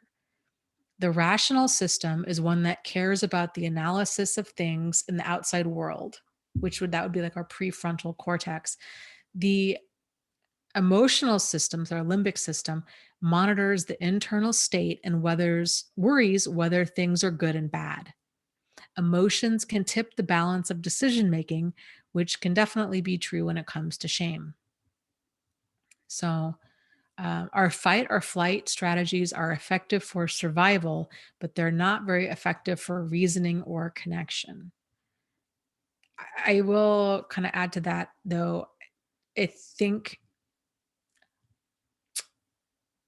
they are.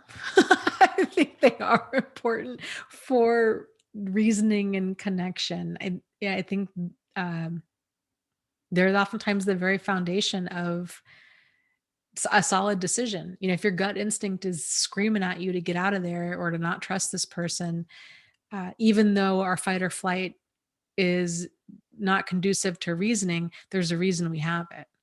And it's our instincts are there for a reason. And when we can learn to honor them and to not overthink them, because that's the problem, is that reasoning part of our brain is actually, it's it's not our rational part of our brain, it's our rationalizing part of our brain. And it's very easy to rationalize our instincts away, thinking, oh, you know what, I must have trouble trusting this person because they remind me of my father, or I must have trouble trusting them because they have the same name as my ex, or what have you. We can link up all kinds of things that may or may not even be related. But it's important, at a minimum, I think it's important, if your gut instincts are going off about a person or a situation, it's time to take some steps back and give yourself that emotional distance to where you can see things clearly and take corrective action if necessary. Like, don't question it. If you're walking down the street and you've got this funny feeling about somebody who just shut their car door, 50 feet from you, now is not the time to be rationalizing things or thinking, oh, I don't want to hurt their feelings, or I don't want to upset them. Just cross the street or get on your cell phone or go into the next place that has people in it. Like, it's okay to just there's a time, it's okay to take action based off of gut feeling, I guess is what I'm saying. Okay. Um, when her research participants were asked how they normally respond to shame, they said things like, when I feel shame, I feel like I'm a crazy person. I do and say stuff I would never normally do or say. I get desperate when I feel shame. Like I have nowhere to turn, nowhere, and no one to talk to. When I feel ashamed, I check out mentally and emotionally, even with my family. For me personally, when I feel shame, I tend to freeze and I tend to completely shut down. And it takes a while for me to open up again. It just doesn't, I don't know. Everybody's got their soft spots, right? And so it doesn't take a whole lot if that button is pushed for me to be like, okay, I need to really keep that person at arm's length, even if they didn't mean to say anything hurtful. If it's a soft spot for me or for you or whatever, it can really send that person into that shame spiral.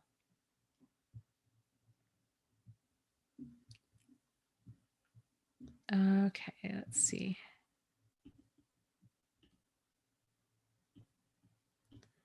Let me scroll up here, see what's going on in the chat.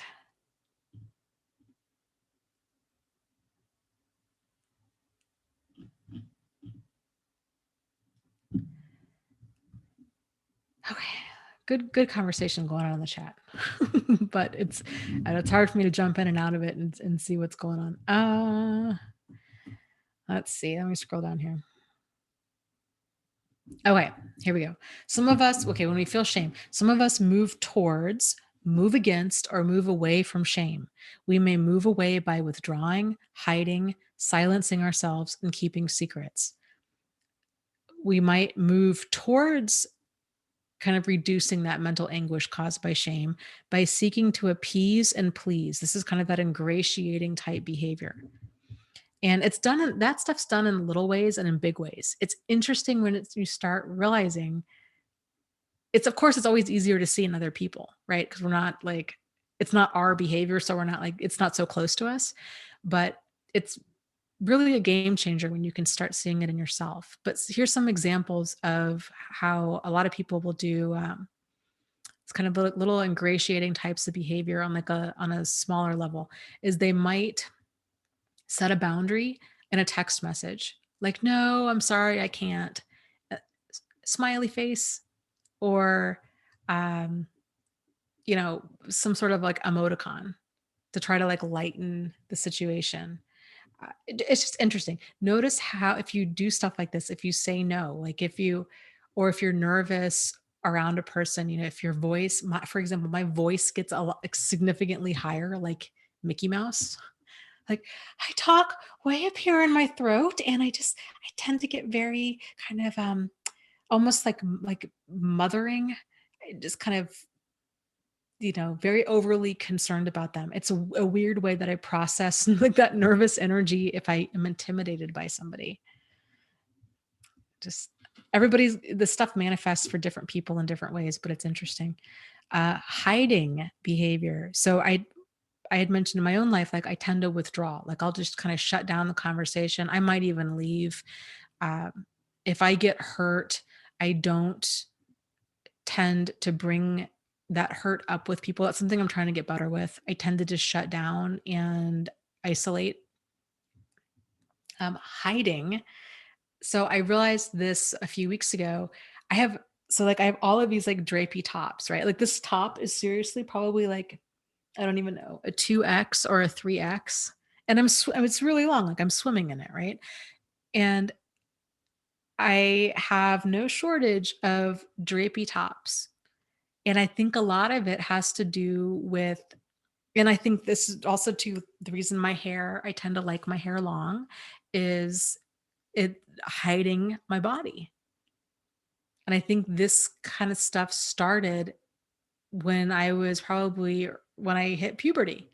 And I just never really, and I should say, it's whenever I've been uncomfortable with my body. So it was when I hit puberty. And then, but when I lost a bunch of weight, I developed eating disorders around that time because I was so self conscious about my body developing, because I developed pretty young, um, I wore like I went to a private school, so I wore like a lot of sweaters and things to hide my chest. And then I lost a lot of weight, and so I lost a lot of my chest with that. And then I felt more comfortable in my body, but my weight has always like fluctuated. I right now I'm the most I've ever weighed in my whole life. And um that I realized I had been hiding, and I think I also started really hiding after my relationships with Jack and Steve, and I didn't realize it until recently. So interesting the ways that we tend to hide. I saw it in myself isolating. Like I realized I had really put everybody at arm's length big time for many years after that, because I was so afraid of getting hurt.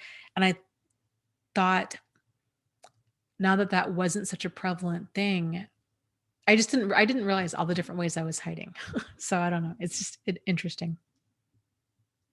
Lauren says that she definitely hid by gaining weight and not even realizing it. Yeah, I think that weight gain part of it is a very common thing for people. And um, yeah, she says that people wouldn't look at me. It's so weird. And because, like, for me, when I gained weight, I seriously did not even realize that that was happening. I did not realize that that I was eating anything different, and that I didn't realize that I was an emotional eater. Cause and I get, like I mentioned before, I guess it was because it was never so extreme that it registered as a problem. I'm like, well, normal people eat pizza, normal people have a bowl of ice cream, normal people have nachos. You know, it, d- I guess in my mind it was like, yeah, but it's a problem if you eat like, a whole pizza or a whole carton of ice cream or, you know, whatever. Like, so what I was doing didn't register as an issue. It's interesting. There's a lot of shows on YouTube about weight and that kind of stuff. One of the shows is called Secret Eaters, and it's people that can't figure out why they've gained weight. And so they, of course, they put hidden cameras up and they follow them around. And of course, these people are all completely oblivious to how many calories they're taking in. And so then when they count it up, they're like, actually, you're eating, 4,500 calories a day. And then they're always absolutely just stunned because they didn't realize it. And it's the same mentality of like, well, I got a sandwich at the pub and I ate the sandwich. Or if you have a beer, like, well, I drank a beer. Well, a serving of beer is whatever, like 8 ounces or 12 ounces. But normal, you know, uh, especially like in a beer stein, I mean, you're talking that's 4 or 5 beers in there, even if it's one beer. So it's real easy for us to our calories and stuff to get off and not even realize it. That's an interesting one, Karen. Karen says, I hid this year by not keeping my apartment as tidy as usual. It was my excuse to not invite dates over, and it prevented intimacy. That's really deep. That's really interesting.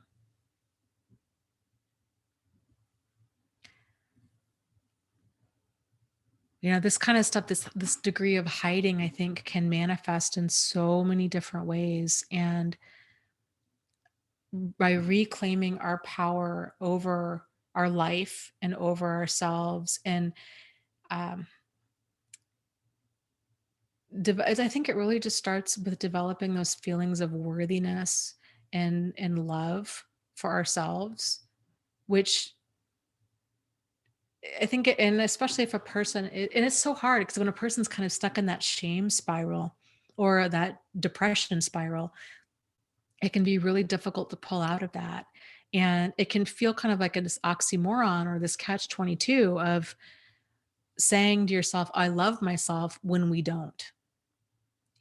Like, well, no, I don't love myself. I need to lose X number of pounds, and or my house is a mess and I don't love myself and I don't feel worthy. And kind of realizing that our life is always going to be a work in progress. It's all about the journey. It's not about the destination. And it's about loving yourself along the way. That was a game changer for me, and something that I I try to practice with myself in the mirror where like just loving what I see and being thankful for the body that I have, like it's so great. Like it gets me around, it does a lot of wonderful things. And I'm so outrageously thankful for the body that I have and the health that I do have. And I don't know. I guess for me, because I think I've had weird weight issue preoccupation stuff probably my whole life. But it helps kind of keep me grounded when I watch these different YouTube shows with people, like I said, that share their journey with massive weight loss, and they share their loose skin. And if they have surgery, they share that and they take pictures of themselves in a bathing suit and they're just very open about it. To me, it helps. I don't know, I guess to just hear other people's struggle with their relationship with food and how they kind of got out of that, because that's kind of where I'm at now with my life. I don't want to have a weird relationship with food. I don't want to have a dysfunctional relationship or an abusive relationship with food or with my body or with exercise. I want to eat because I love myself. I want to move because I love myself. I want to, you know what I mean? I want it to be a healthy relationship. Postmodern says, what book are you guys talking about? The Daring Greatly by Brené Brown.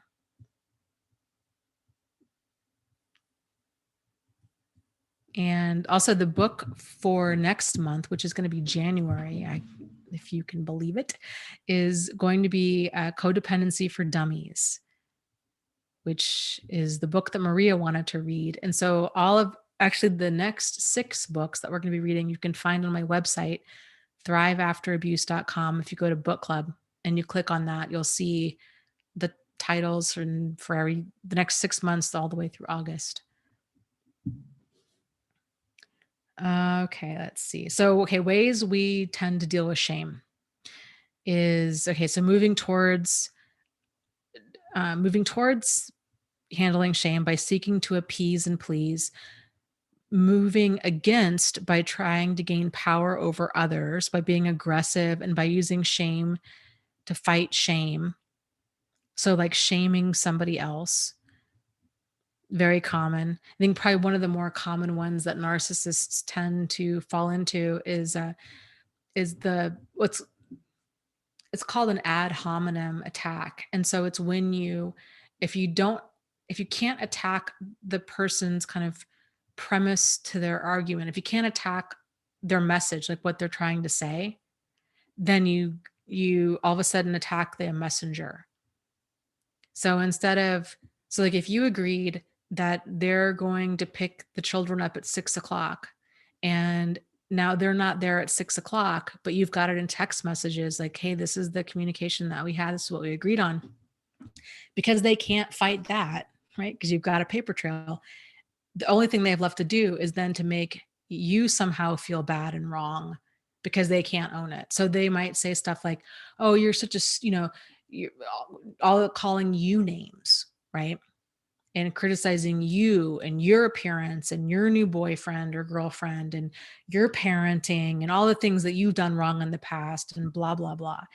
That's called an ad hominem attack. There's different types of logical fallacies out there, and which can be just kind of as an aside, it can be interesting to read through them because I think it can help to see, yes, these are very real things. Like this isn't Dana's opinion or a therapist's opinion or anybody else's opinion. Like this is the foundations of logic and in critical thinking.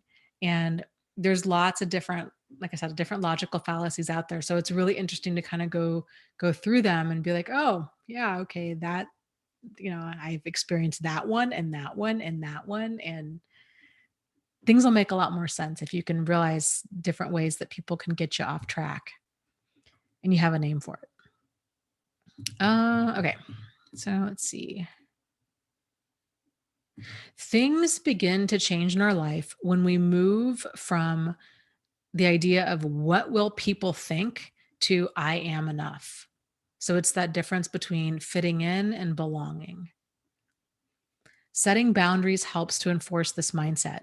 We can also develop a mantra that can pull us out of that reptile brain and back into our rational brain. And I love hers. She says her mantra was, if you own this story, you get to write the ending. And Carl Jung had once said, I am not what has happened to me. I am what I choose to become. A lot of power in that. You are the author of your own story. You get to decide how things end, and you get to decide how long each chapter is in that book, and all the different characters that are in each chapter and the events that happen, you know? So, okay. Um, Number 6, becoming wholehearted. When we are able to understand our shame and move through it, we can become wholehearted. People that are wholehearted understand shame and engage with the world from a place of worthiness. They cultivate authenticity and let go of what other people think. They cultivate self compassion and let go of perfectionism. They cultivate gratitude and joy and let go of scarcity and fear of the dark or the unknown. They cultivate intuition and trust faith and let go of the need for certainty. They cultivate creativity and let go of comparison. They cultivate play and rest and let go of exhaustion as a status symbol. And they let go of productivity as self worth. That's a big one because a lot of people tend to. There's a saying, I think I don't know if it was the Dalai Lama, but busyness is the highest form of, is it laziness? It's when there's a bunch of activity without productivity. And a lot of people tend to take all of this activity as a sign of, especially in the, as a former nurse, like there was so much value. Like if you could really, how much could you martyr yourself? How many shifts in a row could you work? How much, how little could you eat? How little could you go to the bathroom? How much pain could you be in? How bad could your back hurt? It was sort of a sign of how good you were at your job. How much are you suffering is really what it was. And that's ridiculous. Okay, cultivating calm and stillness and letting go of anxiety as a lifestyle. Cultivate meaningful work and let go of self doubt and supposed tos. Cultivate laughter, song, and dance, and let go of being cool and always in control. Wholehearted living is about engaging in our lives from a place of worthiness. It means cultivating the courage, compassion, and connection to wake up in the morning and think, no matter what gets done and how much is left undone, I am enough.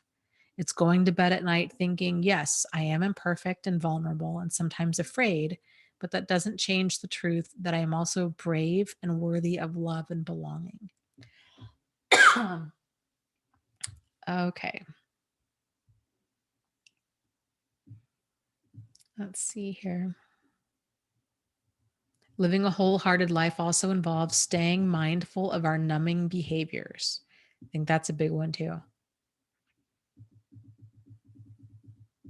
And if wholeheartedness is the goal, then above all else, we should strive to raise children who engage with the world from a place of worthiness, embrace their vulnerabilities and imperfections, feel a deep sense of love and compassion for themselves and others, value hard work, perseverance, and respect, carry a sense of authenticity and belonging with them rather than searching for it in external places, have the courage to be imperfect, vulnerable, and creative. Don't fear feeling ashamed or unlovable if they are different or if they are struggling. Move through our rapidly changing world with courage and a resilient spirit.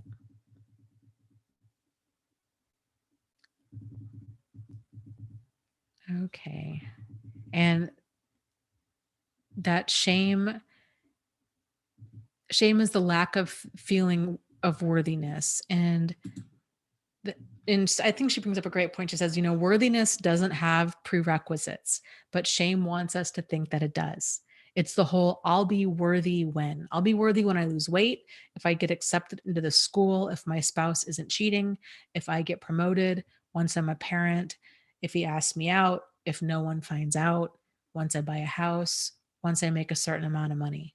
And I think a lot of people can put their whole lives on hold thinking I've got to become worthy enough before I start truly trying to live my life, or before I do any of these things, right? But before I get married, before I you know um do whatever. And it's really that these things aren't going to make us feel worthy. It's we feel worthy first, and then we can go out and do those things. But that self-worth is something that comes from within. It says it doesn't come from that external stuff. And then she also had a Toni Morrison quote in here that I really thought was powerful. She said Toni Morrison once said that children see their reflection in their parents, and I would say in adults in general, but especially their parents. Most parents look at their children through the critical lens of examination. They look at them and look at, have their teeth been brushed? Is their hair combed? Are their clothes matching and neat? And she said, imagine the look that must be on our faces. Imagine what message we would send if our faces lit up instead when we saw them. Make sure your face speaks what's in your heart, especially when your children are involved. I That's huge. That's huge. Okay, so point number 7, the importance of being vulnerable. So, Maria, this is kind of what we were talking about earlier. So, in order to effectively connect with others, as well as to dare to live a wholehearted life, then we must allow ourselves to be vulnerable. Vulnerability isn't always a weakness, it's necessary if we connect to each other. Vulnerability is also truth and courage. But then I had added, but I think in order to be vulnerable within relationships, um, in order for a healthy relationship, there needs to be some degree of trust there. If we are vulnerable, flying blind, then we need to have a thick skin, or at least be as emotionally prepared as we can for an attack, because you don't know who's receiving your message, which is more so the case in like social media stuff and less so the case in relationships. I really think it's a good idea, to open up to the degree of trust that's established. So if you don't really know the person, or if they've proven to you that they can't be trusted, it's a mistake to continue opening up to them in the same way, to the same degree of depth. It's very important that we treat them not how we want to be treated, but treat them based on their actions. If their actions show that they can't be trusted, then we need to not trust them. We don't need to give them a second chance because we would want a second chance.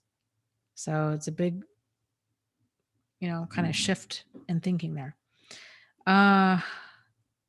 Okay, what vulnerability is and what vulnerability isn't. Vulnerability is not oversharing. It is based on mutuality, and requires boundaries and trust with people who have earned the right to hear and experience our authentic self. Oversharing is not vulnerability.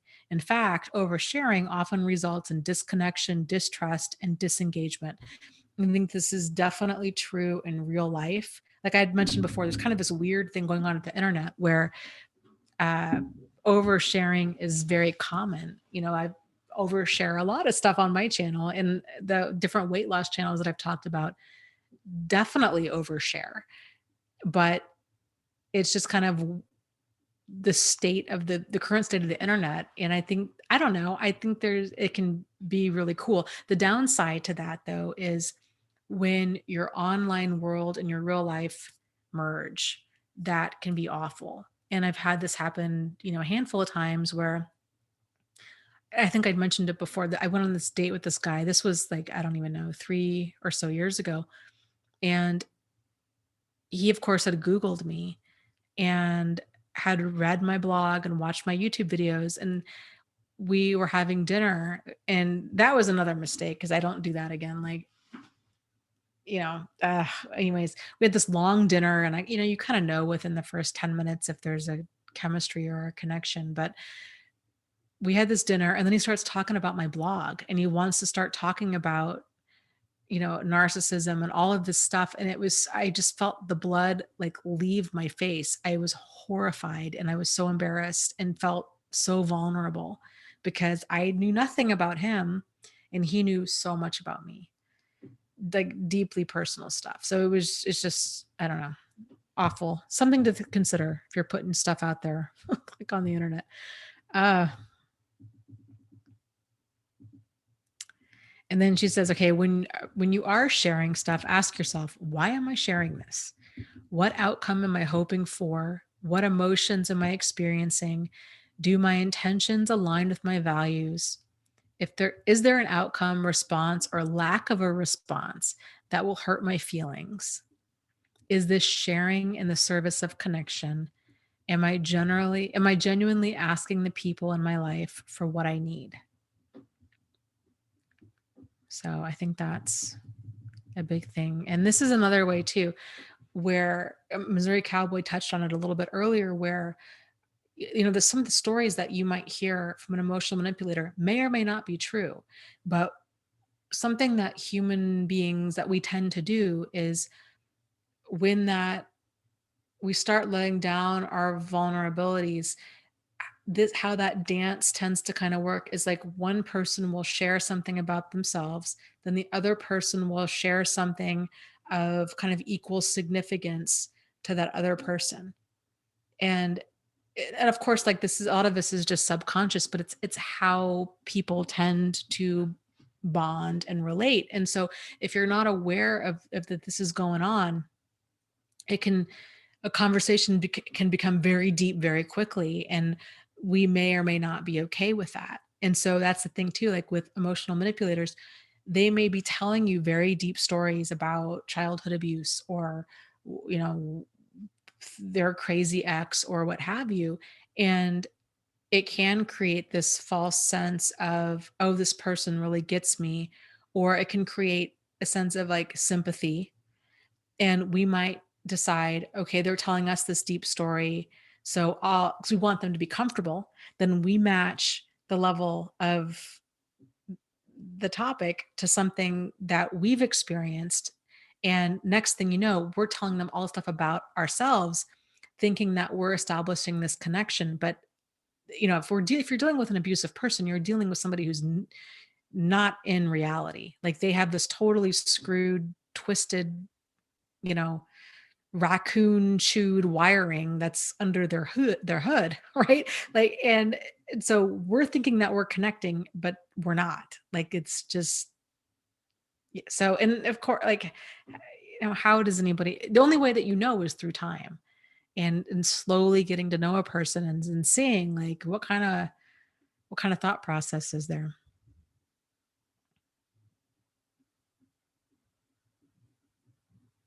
Nikki, okay, good point. Says, I understand not to just tell anyone your past or your struggles, but shouldn't you be able to talk to your boyfriend about what you're going through? Mine acted like it wasn't normal.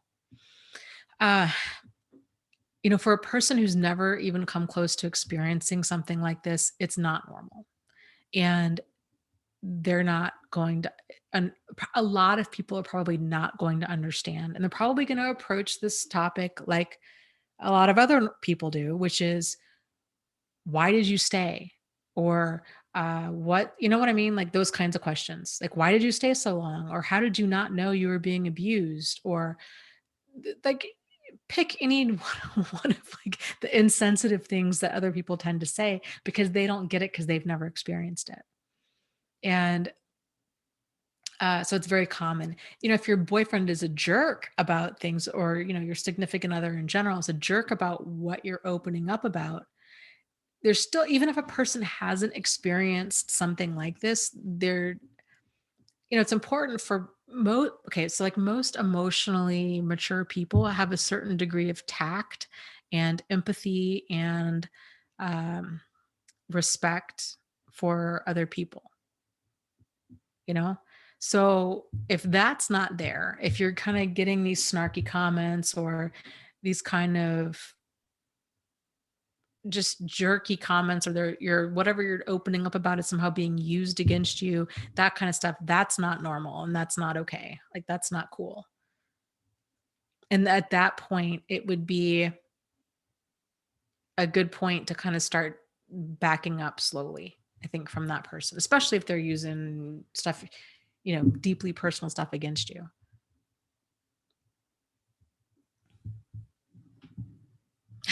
Missouri Cowboy says, I love blaming it on the raccoons. LOL. I knew you would like that one.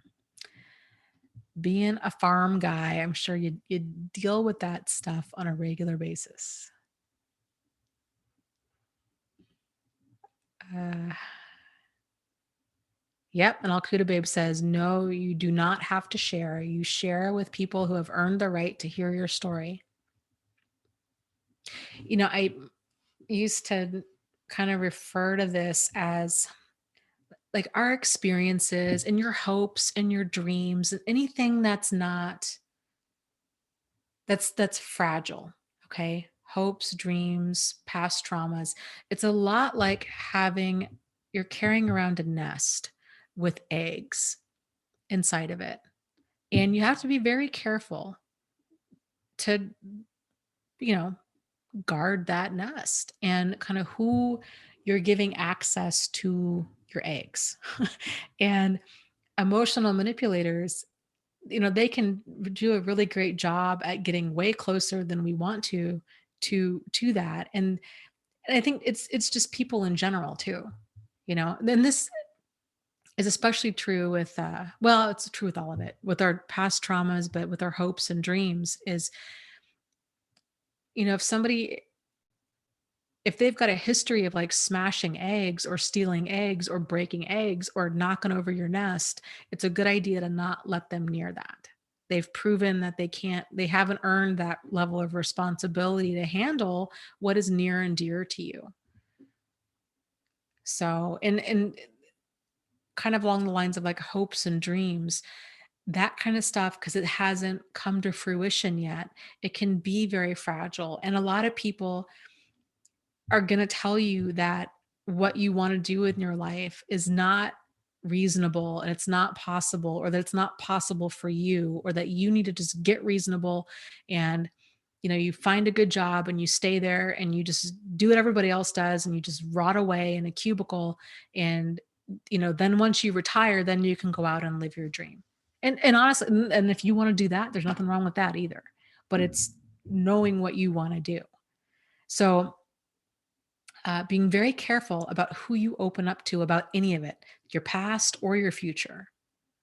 And I mean, I think we've all heard all kinds of horror stories from like, guidance counselors in school telling kids, oh, you'll never get anywhere with that, or, you're never going to amount to anything, or there's no way that you could go to college, or there's no way that you could become a writer, or there's no way that, you know what I mean? So it's really easy to talk people out of their goals and dreams. And so I would encourage you guys to keep that stuff close to your chest and to be very careful about who you share that kind of stuff with, especially if you've got a narcissist or an emotional manipulator in your life, because that's their mentality is, you know, it's if they're going to have the tallest building in town, then instead of building the tallest building, they're going to go around tearing everybody else's building down.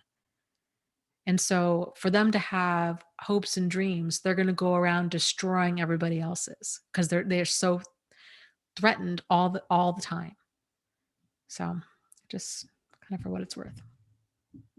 Okay, so what vulnerability is? Vulnerability based on mutual trust leads to increased connection, trust, and engagement. Vulnerability without boundaries leads to disconnection, distrust, and disengagement. The only way to tell who has your back and who you can trust is to be vulnerable to a degree, then see how they handle that info you open up about. If they criticize you, gossip about you, blame you, turn it against you, then you know that they are not a safe person for you and not worthy of your trust or time. In order for us to let others in, we must cultivate a certain degree of trust. And she uses this example that I thought was perfect of when her daughter was in elementary school, the teacher had what she called a marble jar. And so when the class was good, a marble was dropped in. When the class was acting up, a marble was taken out. And then when the jar of marbles got to the top, then they had like a pizza party. And she said, trust is a lot like that marble jar. When a person shows that they can be trusted, we put a marble in that jar. When they break our trust or hurt our feelings or do things like that, we take a marble out. And sometimes that they can do something that's so egregious that we dump all of the marbles out and we're done. So it's good to know what's what as far as, that goes back to kind of knowing your deal breaker stuff. Trust is not a grand gesture, it's a growing marble collection. So it's not an event, it's a process. Okay, number 8. The biggest corrosion to trust is disengagement. This is a slow and steady erosion of a relationship. When disengagement happens, we stop paying attention, caring, prioritizing, or fighting for the relationship. Disengagement triggers our worst fears of being abandoned, unworthy, and unlovable. And what can make this so crazy making is that there often isn't one single thing like an affair or a lie that we can point to as a source of our pain. We just feel broken but may not know why. And I felt the need to add, narcissists and sociopaths, they're never engaged to begin with, and they never are engaged throughout the relationship. Our level of saying, our level of connection might be very deep. Like, I love you. I would be there for you. I'm doing all these things for you. For them, when they say, I love you, it's the same lines of being like, I really love ice cream. I love ketchup. I love I don't know, I love watching football. Like, it's that superficial, even though, you might be thinking like, but Dana, I really do love ice cream. I hear you.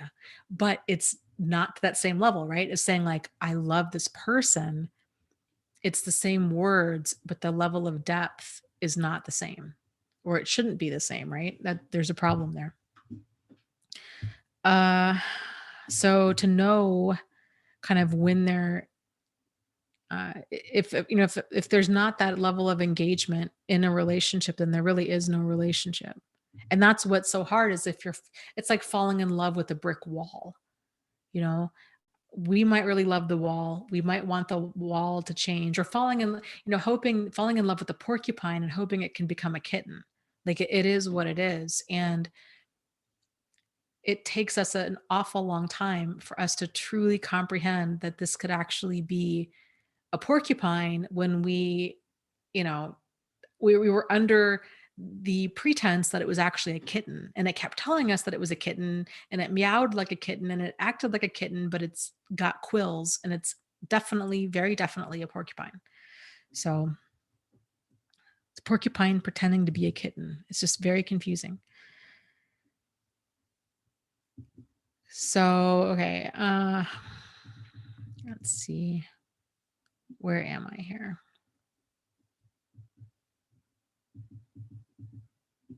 Okay, so people that tend to shame others, they will often shame them in ways that they are doing worse in some area. So, for example, if a person doesn't like their body, they might go then make fun of somebody else's appearance. This is why it can be so crazy making too, because when you're with an emotional manipulator, they might be telling you you're fat, you're ugly, you're old, but they might be fat and not very attractive and older than you. And you're like, well, wait a minute. Like, isn't this seems very hypocritical here. So I don't get it. Why is that? And that's exactly, they're projecting all of their insecurities onto you. Very, very common.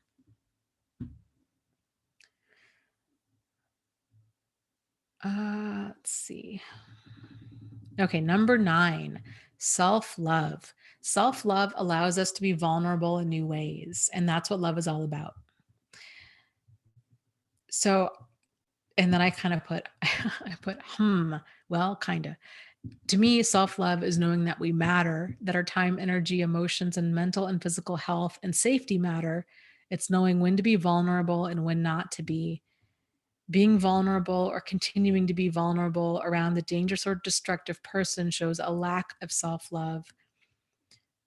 Trying to be vulnerable, compassionate, and caring to somebody who abuses us is not an act of self-love. It's a display of poor boundaries, and it shows a lack of self-love. In addition, we cannot single-handedly save the relationship. So, um, a person has to do this self-work before they are emotionally available enough to be in a healthy relationship. So trying to get a narcissist to change, or anyone for that matter, will only ever be an exercise in crazy making.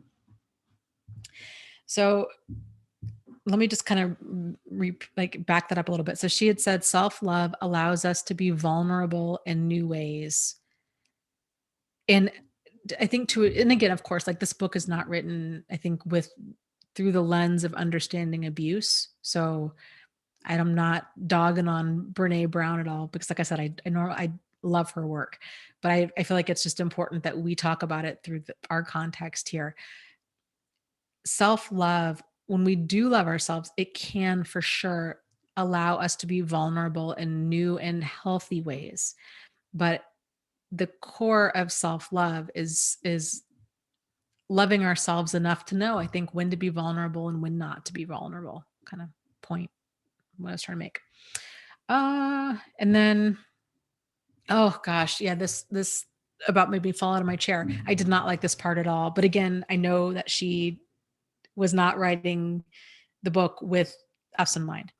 But she wrote this part. She said, it's easier to become real when we know when we are loved. And then she gives a passage from the Velveteen Rabbit all about kind of you're like the Velveteen Rabbit is so basically used and abused, right? Like it's missing an eye, its clothes are tattered, it's dirty, it's threadbare, it's been dragged around, and he's like, now you know you're loved.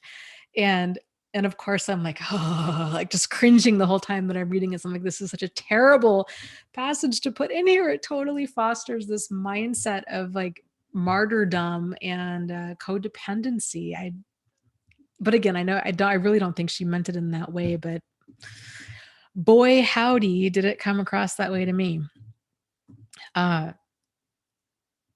so and then I kind of went off on a little tangent. I said, children, yes, children develop their sense of identity in large part from the validation or lack of validation they get from their parents.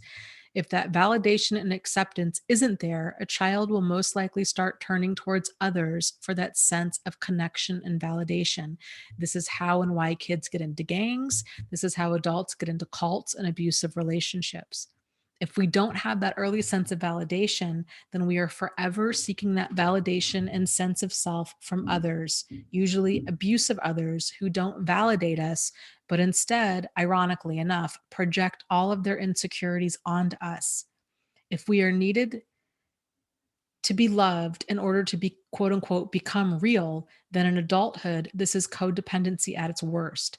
This is perhaps the greatest challenge for an abused and neglected child, since we all start to become real through the validation reflected back at us from our parents.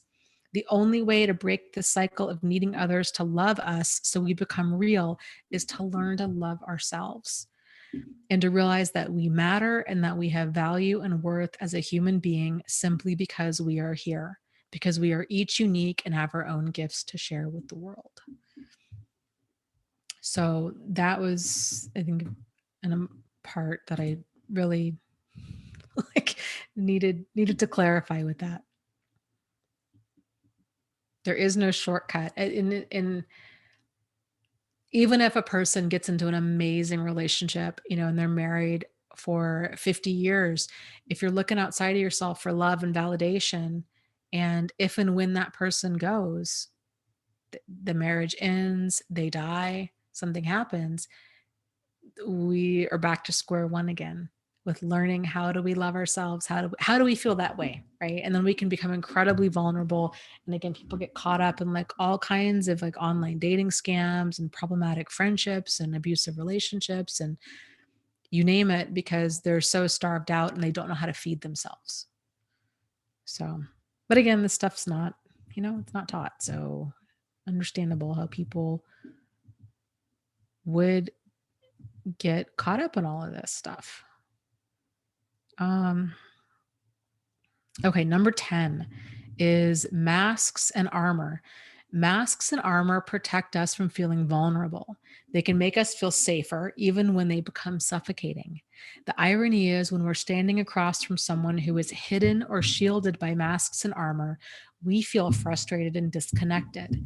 And when we wear masks and armor, it is our way of disconnection, even though we may not realize it. Vulnerability is the last thing we may want others to see in us, but it's often the first thing that we see in others, especially once we become more aware of the masks that people wear and more emotionally in tune with ourselves.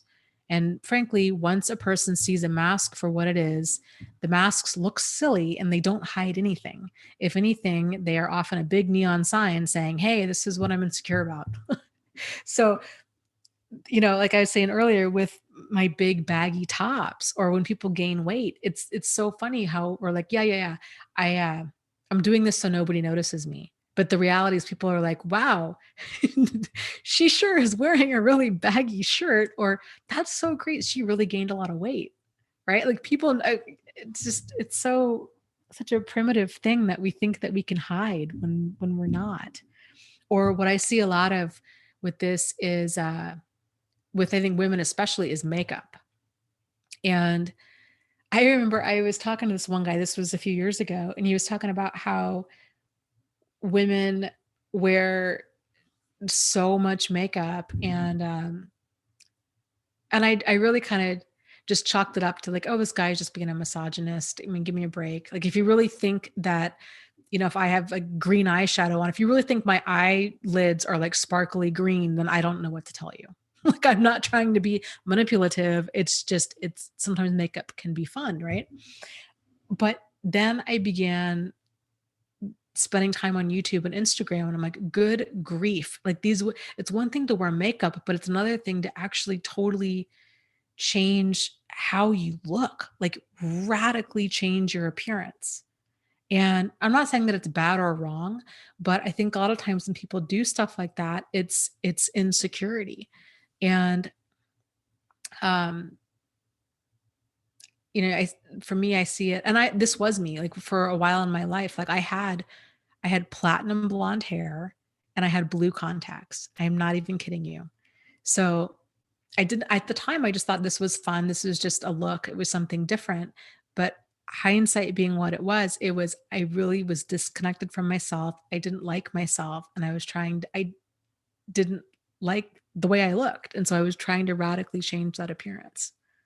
So it's just interesting when you start examining, right? M. Fisher says, Tammy Faye Baker. Yeah, totally.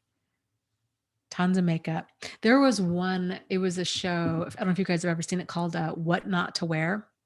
And they did this one makeover. This was years ago. And it was this mom who, I don't know how old she was, probably a little bit older than me. So probably in her 50s.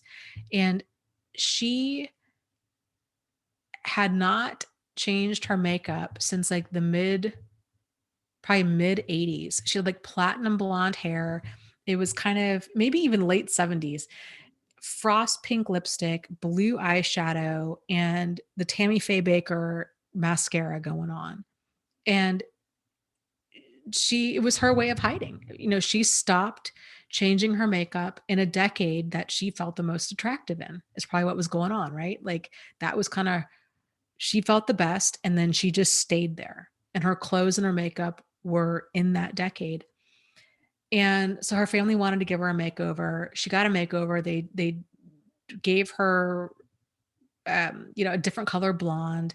They gave her more kind of updated makeup. And I felt my heart kind of broke for her because she hated it so much. And she had even said that her husband had never seen her without makeup on.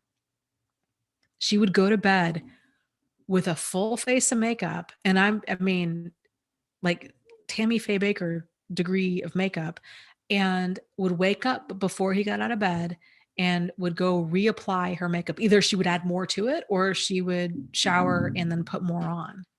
But they'd been married for like 20 something years and he'd never seen her without makeup on. And it's just so sad because she was so insecure about herself, and so she was doing all of this stuff to kind of cover up for that.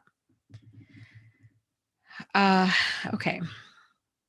So some of the ways that we try to shield ourselves from, I think, from connection or from a lot of different things is, so one of them is foreboding joy.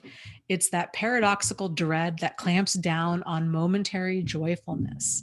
It's when everything is going well and we feel like something bad is lurking around the corner. And so we're hesitant to get actually excited about something because we're waiting for that other shoe to drop. And the second type is perfectionism. It's believing that doing everything perfectly means that you'll never feel shame. I think this is such a huge thing. She talks about daring greatly and having courage, and nobody starts at the finish line. Getting good at something is, it's, you fail forward. It's a lot of trial and error and reevaluating and developing a different plan. And if a person's not failing at something, then the reality is they're not really trying. So, but, again, too, our school system teaches the exact opposite. Our school system is all about, you've got to get good grades. There isn't a lot of room for mistakes. Mistakes are punished.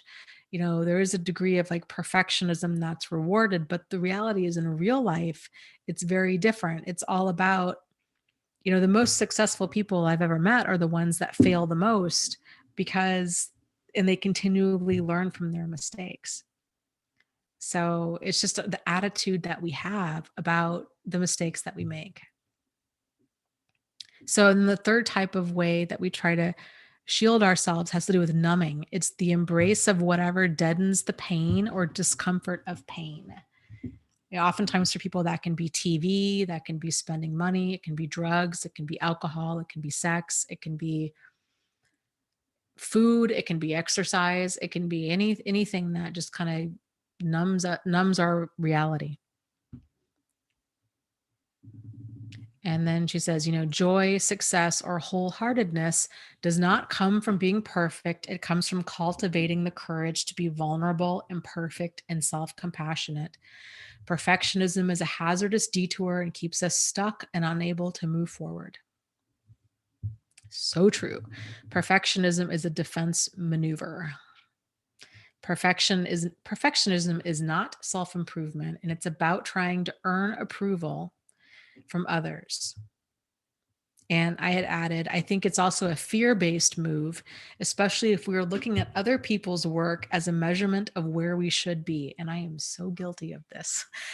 It's so easy, again, on social media, or even to have, like for me, right? Like I'll look at other people's websites and I'm like, man, they have got it going on. Like their website looks so professional and polished, and they do such a good job discussing this information, and their videos are edited.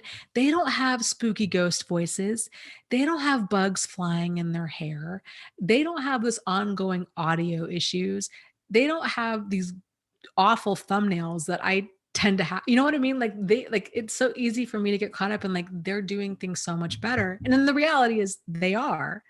But for me to run my own race with all of this. And so I don't know, we can all get caught up in this. Like it can be so easy to look at somebody else, and it's the whole grass is greener thing. And in a way too, it can be, in a way it's very minimizing of the work that they've put in. So all of the other YouTubers that, they have taken the time to learn how to do thumbnails and learn how to do editing and get their volume stuff figured out and do all of this. And so by me thinking, oh well, they're just better at it, like totally minimizes their learning curve that I didn't see. Right? So who knows what goes on behind the scenes at their house with all of this.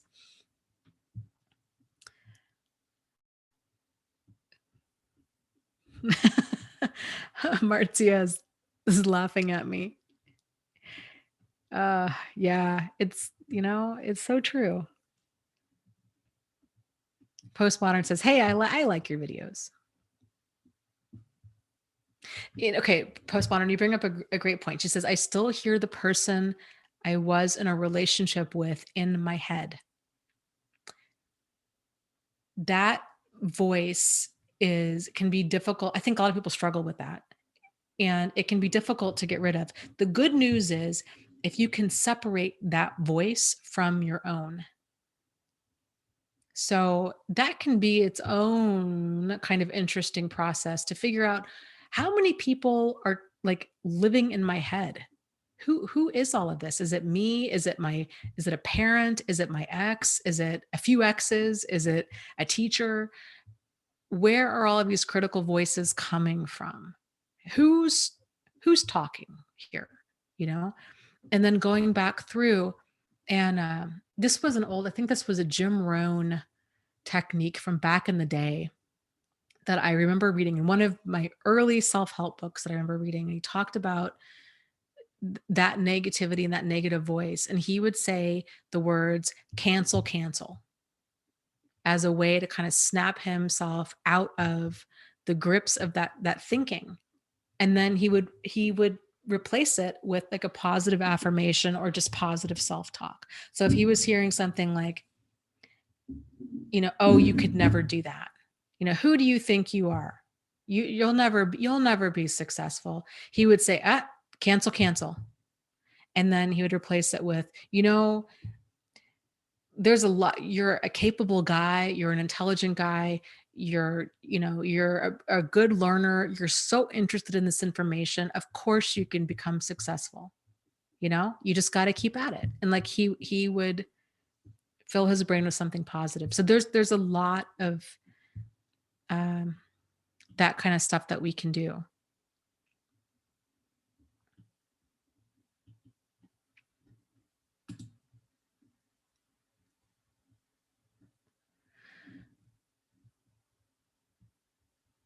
So Agatha says, yes, inner critic. Ugh.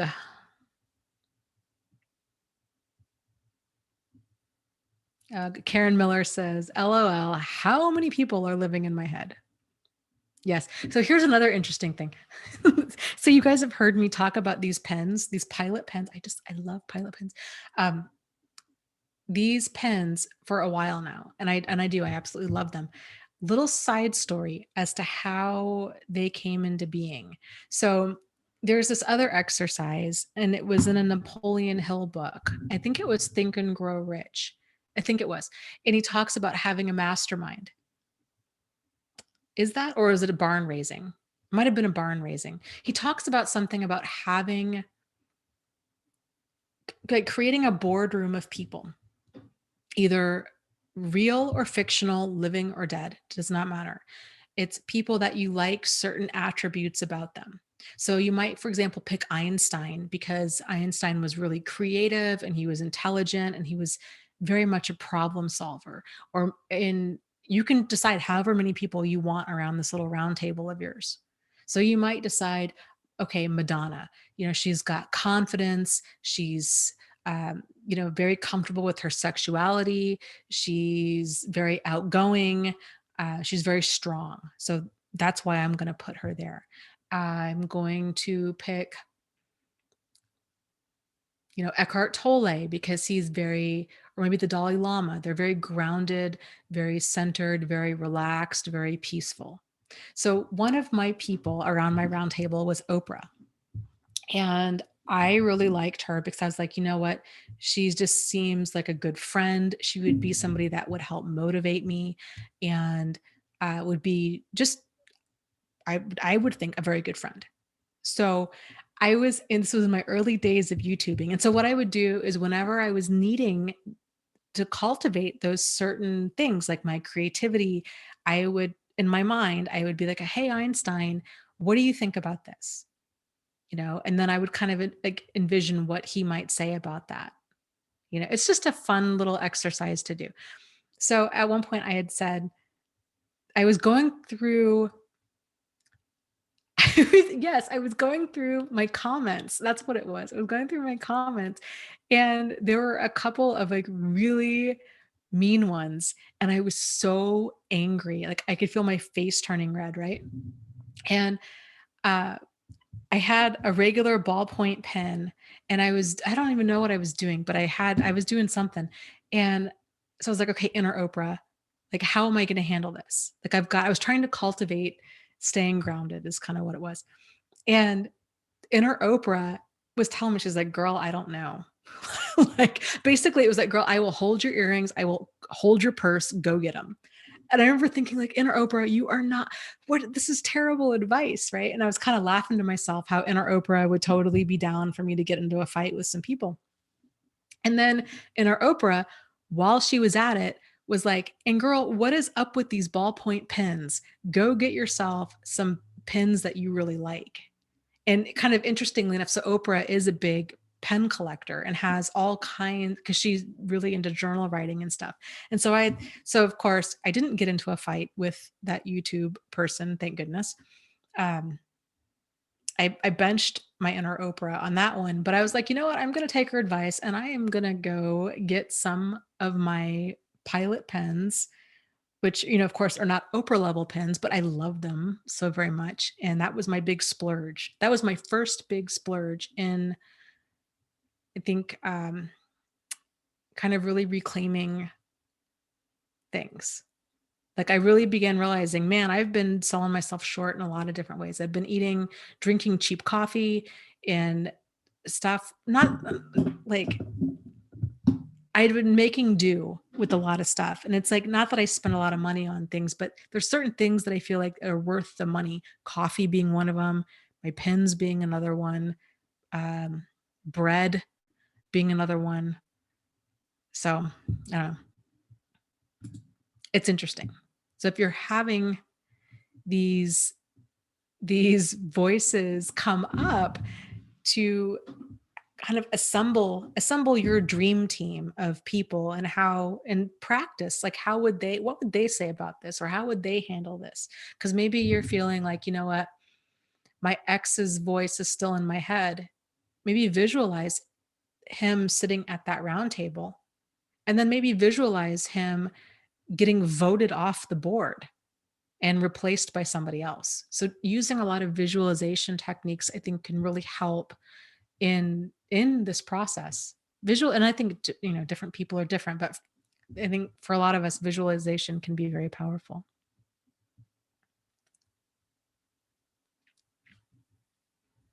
So, okay. Uh, okay, she talks about perfectionism. So I'll just tie up that and we'll go on to the last point here. So perfectionism is others focused. It's not a way to avoid shame. It is a form of shame.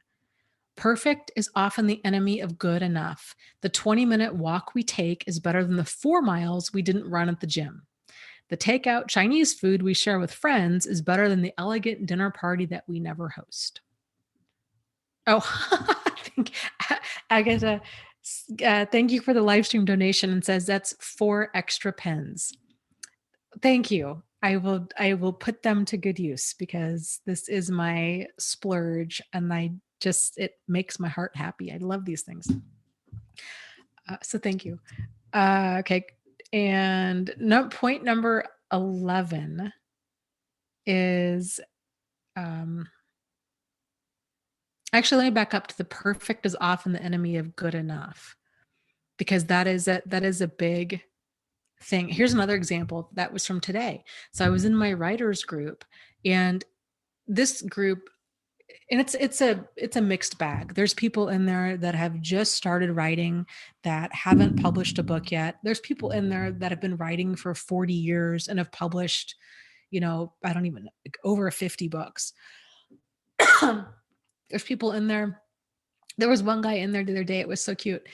He had just got his first payment for his books, like his first royalty check. It was like $1.55. And he was so excited about it. And he should be, right? Like, it's a big moment, like, to actually realize that you can put your work out into the world and actually get paid for doing what you love. I think that's the coolest thing ever. And then, of course, there's people out there that are in that group that are New York Times bestselling authors, and they're making 5 or 6 figures a month doing this. So it's just such a wide range of people in that group. And most people in the group they're fiction writers, and they're very prolific, and they tend to write and publish a book I think I would say on average, most people in there publish between 4 and 10 books a year. And so this gal was new, and today she was saying, she's like, "This group is so depressing to me." She's like, "I'm doing good if I can put out 2 books a year." And she's like, "And that about just does me under. It's just so emotionally and mentally draining to write 2 books and then go through all of the stuff with publishing them."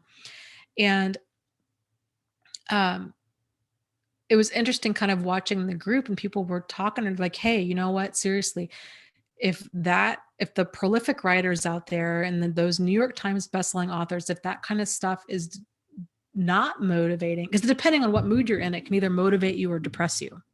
So, like if it's depressing you, just steer clear of all of that stuff, and you got to run your own race. Because and also to realize that those writers didn't just wake up one day and start writing such a tremendous volume of work. Like, it took them a while to learn how to tell a story and to get organized and to get their writing organized and to find their flow, And so I don't know. It's so easy to just be like, well, I'll never be a writer like that, so I guess I shouldn't even try. And the reality is, everybody's got to start somewhere with whatever it is that you're trying to do that's new. I mean, it's like learning to walk or um, you're trying something new. You're got to fail forward. You got to keep trying.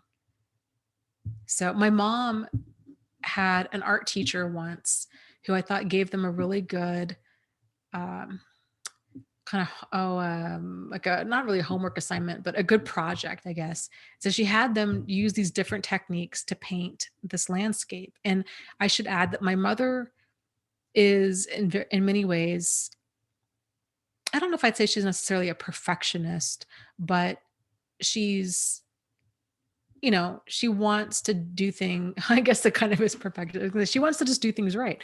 Um, she doesn't like waste. She grew up dirt poor, and so I think she struggles with making art and making mistakes because there's a lot of waste involved. There's the wasted paint, there's the wasted canvas, those kinds of things. And so that I know that that really stresses her out.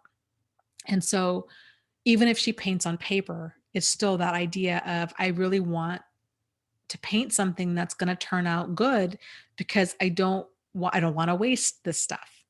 And so what the instructor had them do was to use these different techniques to paint whatever it was they were painting, like a landscape or something. And um, then to tear up that piece of paper at the end of class. And my mom said it was just one of the hardest things that she's ever had to do because she's invested so much time into this painting and having it be a certain way. But it was such a good exercise because it was just sort of like it was that process of letting go of not every, because when I would imagine if you paint and if you're an artist of any kind, it can be very difficult to not want to create something by the end of all of that time and money and energy spent, but to also practice like letting go, making mistakes is part of it. And Stephen King with writing had once said, it takes a writer about 1 million words before they actually become a good writer. So on average, that's about 10 novels for a fiction writer or, 10 nonfiction books before a writer really finds their stride and becomes decent at their craft. So a lot of his theory on that too was, um, put your put your early work away, like put it in a drawer and then revisit it down the road because you're going to read, and that's very true. Like you're going to see it through a different set of eyes after you've got about 500,000 words under your belt. You're going to go back and read your early stuff and be like, man, my goodness, that's rough. But you just got to keep moving forward because you're going to keep growing and keep progressing. So,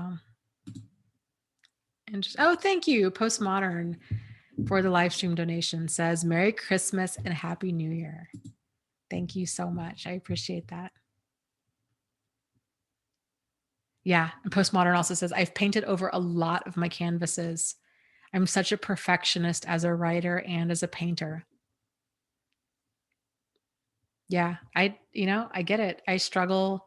I really felt like I was losing my mind when I was writing my first 2 books on this topic. I don't know if I think I told you guys this. When I have always known that I wanted to write my story, okay, with, like, what happened with me and Jack, because we had this really amazing, very unusual life. We lived off the grid. We had, no running water, no electricity, out in the middle of nowhere. He chopped firewood. Um, it was just this very unique life. I worked at a domestic violence shelter, and I loved a lot of things about my life. And so I always knew I wanted to write about it, but I didn't know how to start. And when I did start, um, it would become very emotionally overwhelming, and I would very quickly realize, like, I'm not ready to revisit that yet. And so I would stop writing and move on with my life. But I knew that I wanted to write. And so I'm like, okay, I need to kind of work on just getting comfortable putting writing and putting my stuff out there. And so I decided to start writing other totally unrelated books. And so I wrote 2 books about coconut oil, and I wrote a series of books on that were like paranormal romance, like things I was not emotionally invested in or even really terribly interested in, um, just so I could go through that process of putting a book out there. Isn't that funny? Because I was uncomfortable. And so it was anyways, and then I didn't write for a while after that. I switched gears and ended up doing my blog and my YouTube channel and stuff. But then also kind of interestingly, it's funny how life can lead a person back to a certain point. So when I was writing these paranormal romance books, this was like right around the 50 Shades of Grey when um when all that was coming about. And it was kind of actually not coming about. It was like at the peak of the popularity, I guess, kind of like right at that time. And so I really became very interested in, I don't know, learning a lot about like S&M and this kind of stuff. And I'm like, okay, what am I going to put into these paranormal romance kind of erotica books I was going to write? And so then I kind of found my way into all of these different subcultures about S&M, and that's when I'm like, "Oh my god," and I was, like, reading these different stories and talking to different people, and I'm like, "This is a lot of the stuff what they're talking about is not, you know, BDSM stuff, this is abuse." And so then it kinda sparked up. I was having all of these, like, really heavy conversations about, like, abuse in these different S&M groups, and so that was, in a weird kinda roundabout way, what ended up kicking off me revisiting this whole part of my life and then writing about that. I don't know. So it's kind of a tangential story there, but interesting. Okay. So with that said, point number 11, the final point, cultivating self-compassion. Self-compassion has 3 elements. Self-kindness, which is being warm and understanding towards ourselves when we fail. Common humanity, which is the suffering and feelings of personal inadequacy that are a shared part of the human experience. Mindfulness, that we cannot ignore our pain and feel compassion for it at the same time. I think that's huge. Mindfulness is also not about getting caught up in the feelings and thoughts so that we are caught up and swept away by negativity. And then she mentioned this part that I really enjoyed. When we numb the darkness, we also numb the light. Americans today are more debt ridden, obese, medicated, and addicted than we've ever been because for the first time in humanity, numbing the darkness has been easier than it's ever been. And I kind of added, I think what's important here is for us to realize that we all have coping mechanisms and that our lives start to radically change for the better once we are aware of what situations we've been trying to cope with, how we've been coping, which coping mechanisms are healthy and which are problematic, and working towards developing healthy ones. However, getting real with ourselves about our problems and how we've been coping is painful, which is why we've been trying to avoid it to begin with. In order for us to get rid of the pain, we have to learn to sit with it, explore it, extract the messages it has for us, and ideally befriend it. This is perhaps best done by realizing that pain isn't the enemy, it's the messenger. And that messenger is using pain so it gets our attention.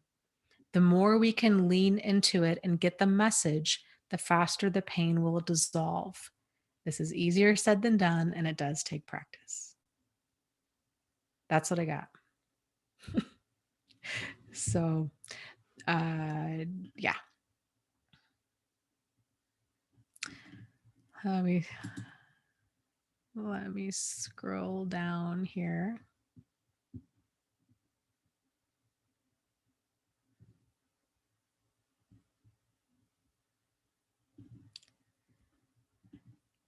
Okay, yeah, people are having a good conversation in the chat. Good deal. Okay, so then we'll just wrap up. So, book club book for next month is Codependency for Dummies for Maria, because she has suggested this book so many different times. So, I'm excited to read it. And all of the books that we have for book club are on my website under thriveafterabuse.com under book club. And yeah, so we'll go from there. So thank you guys so much for joining me tonight, and I will see you next Wednesday. So take care. Lots of love to you. You are not alone. You are not crazy, and you really can move forward and heal from this. So take care, and I will see you guys next week. Good night.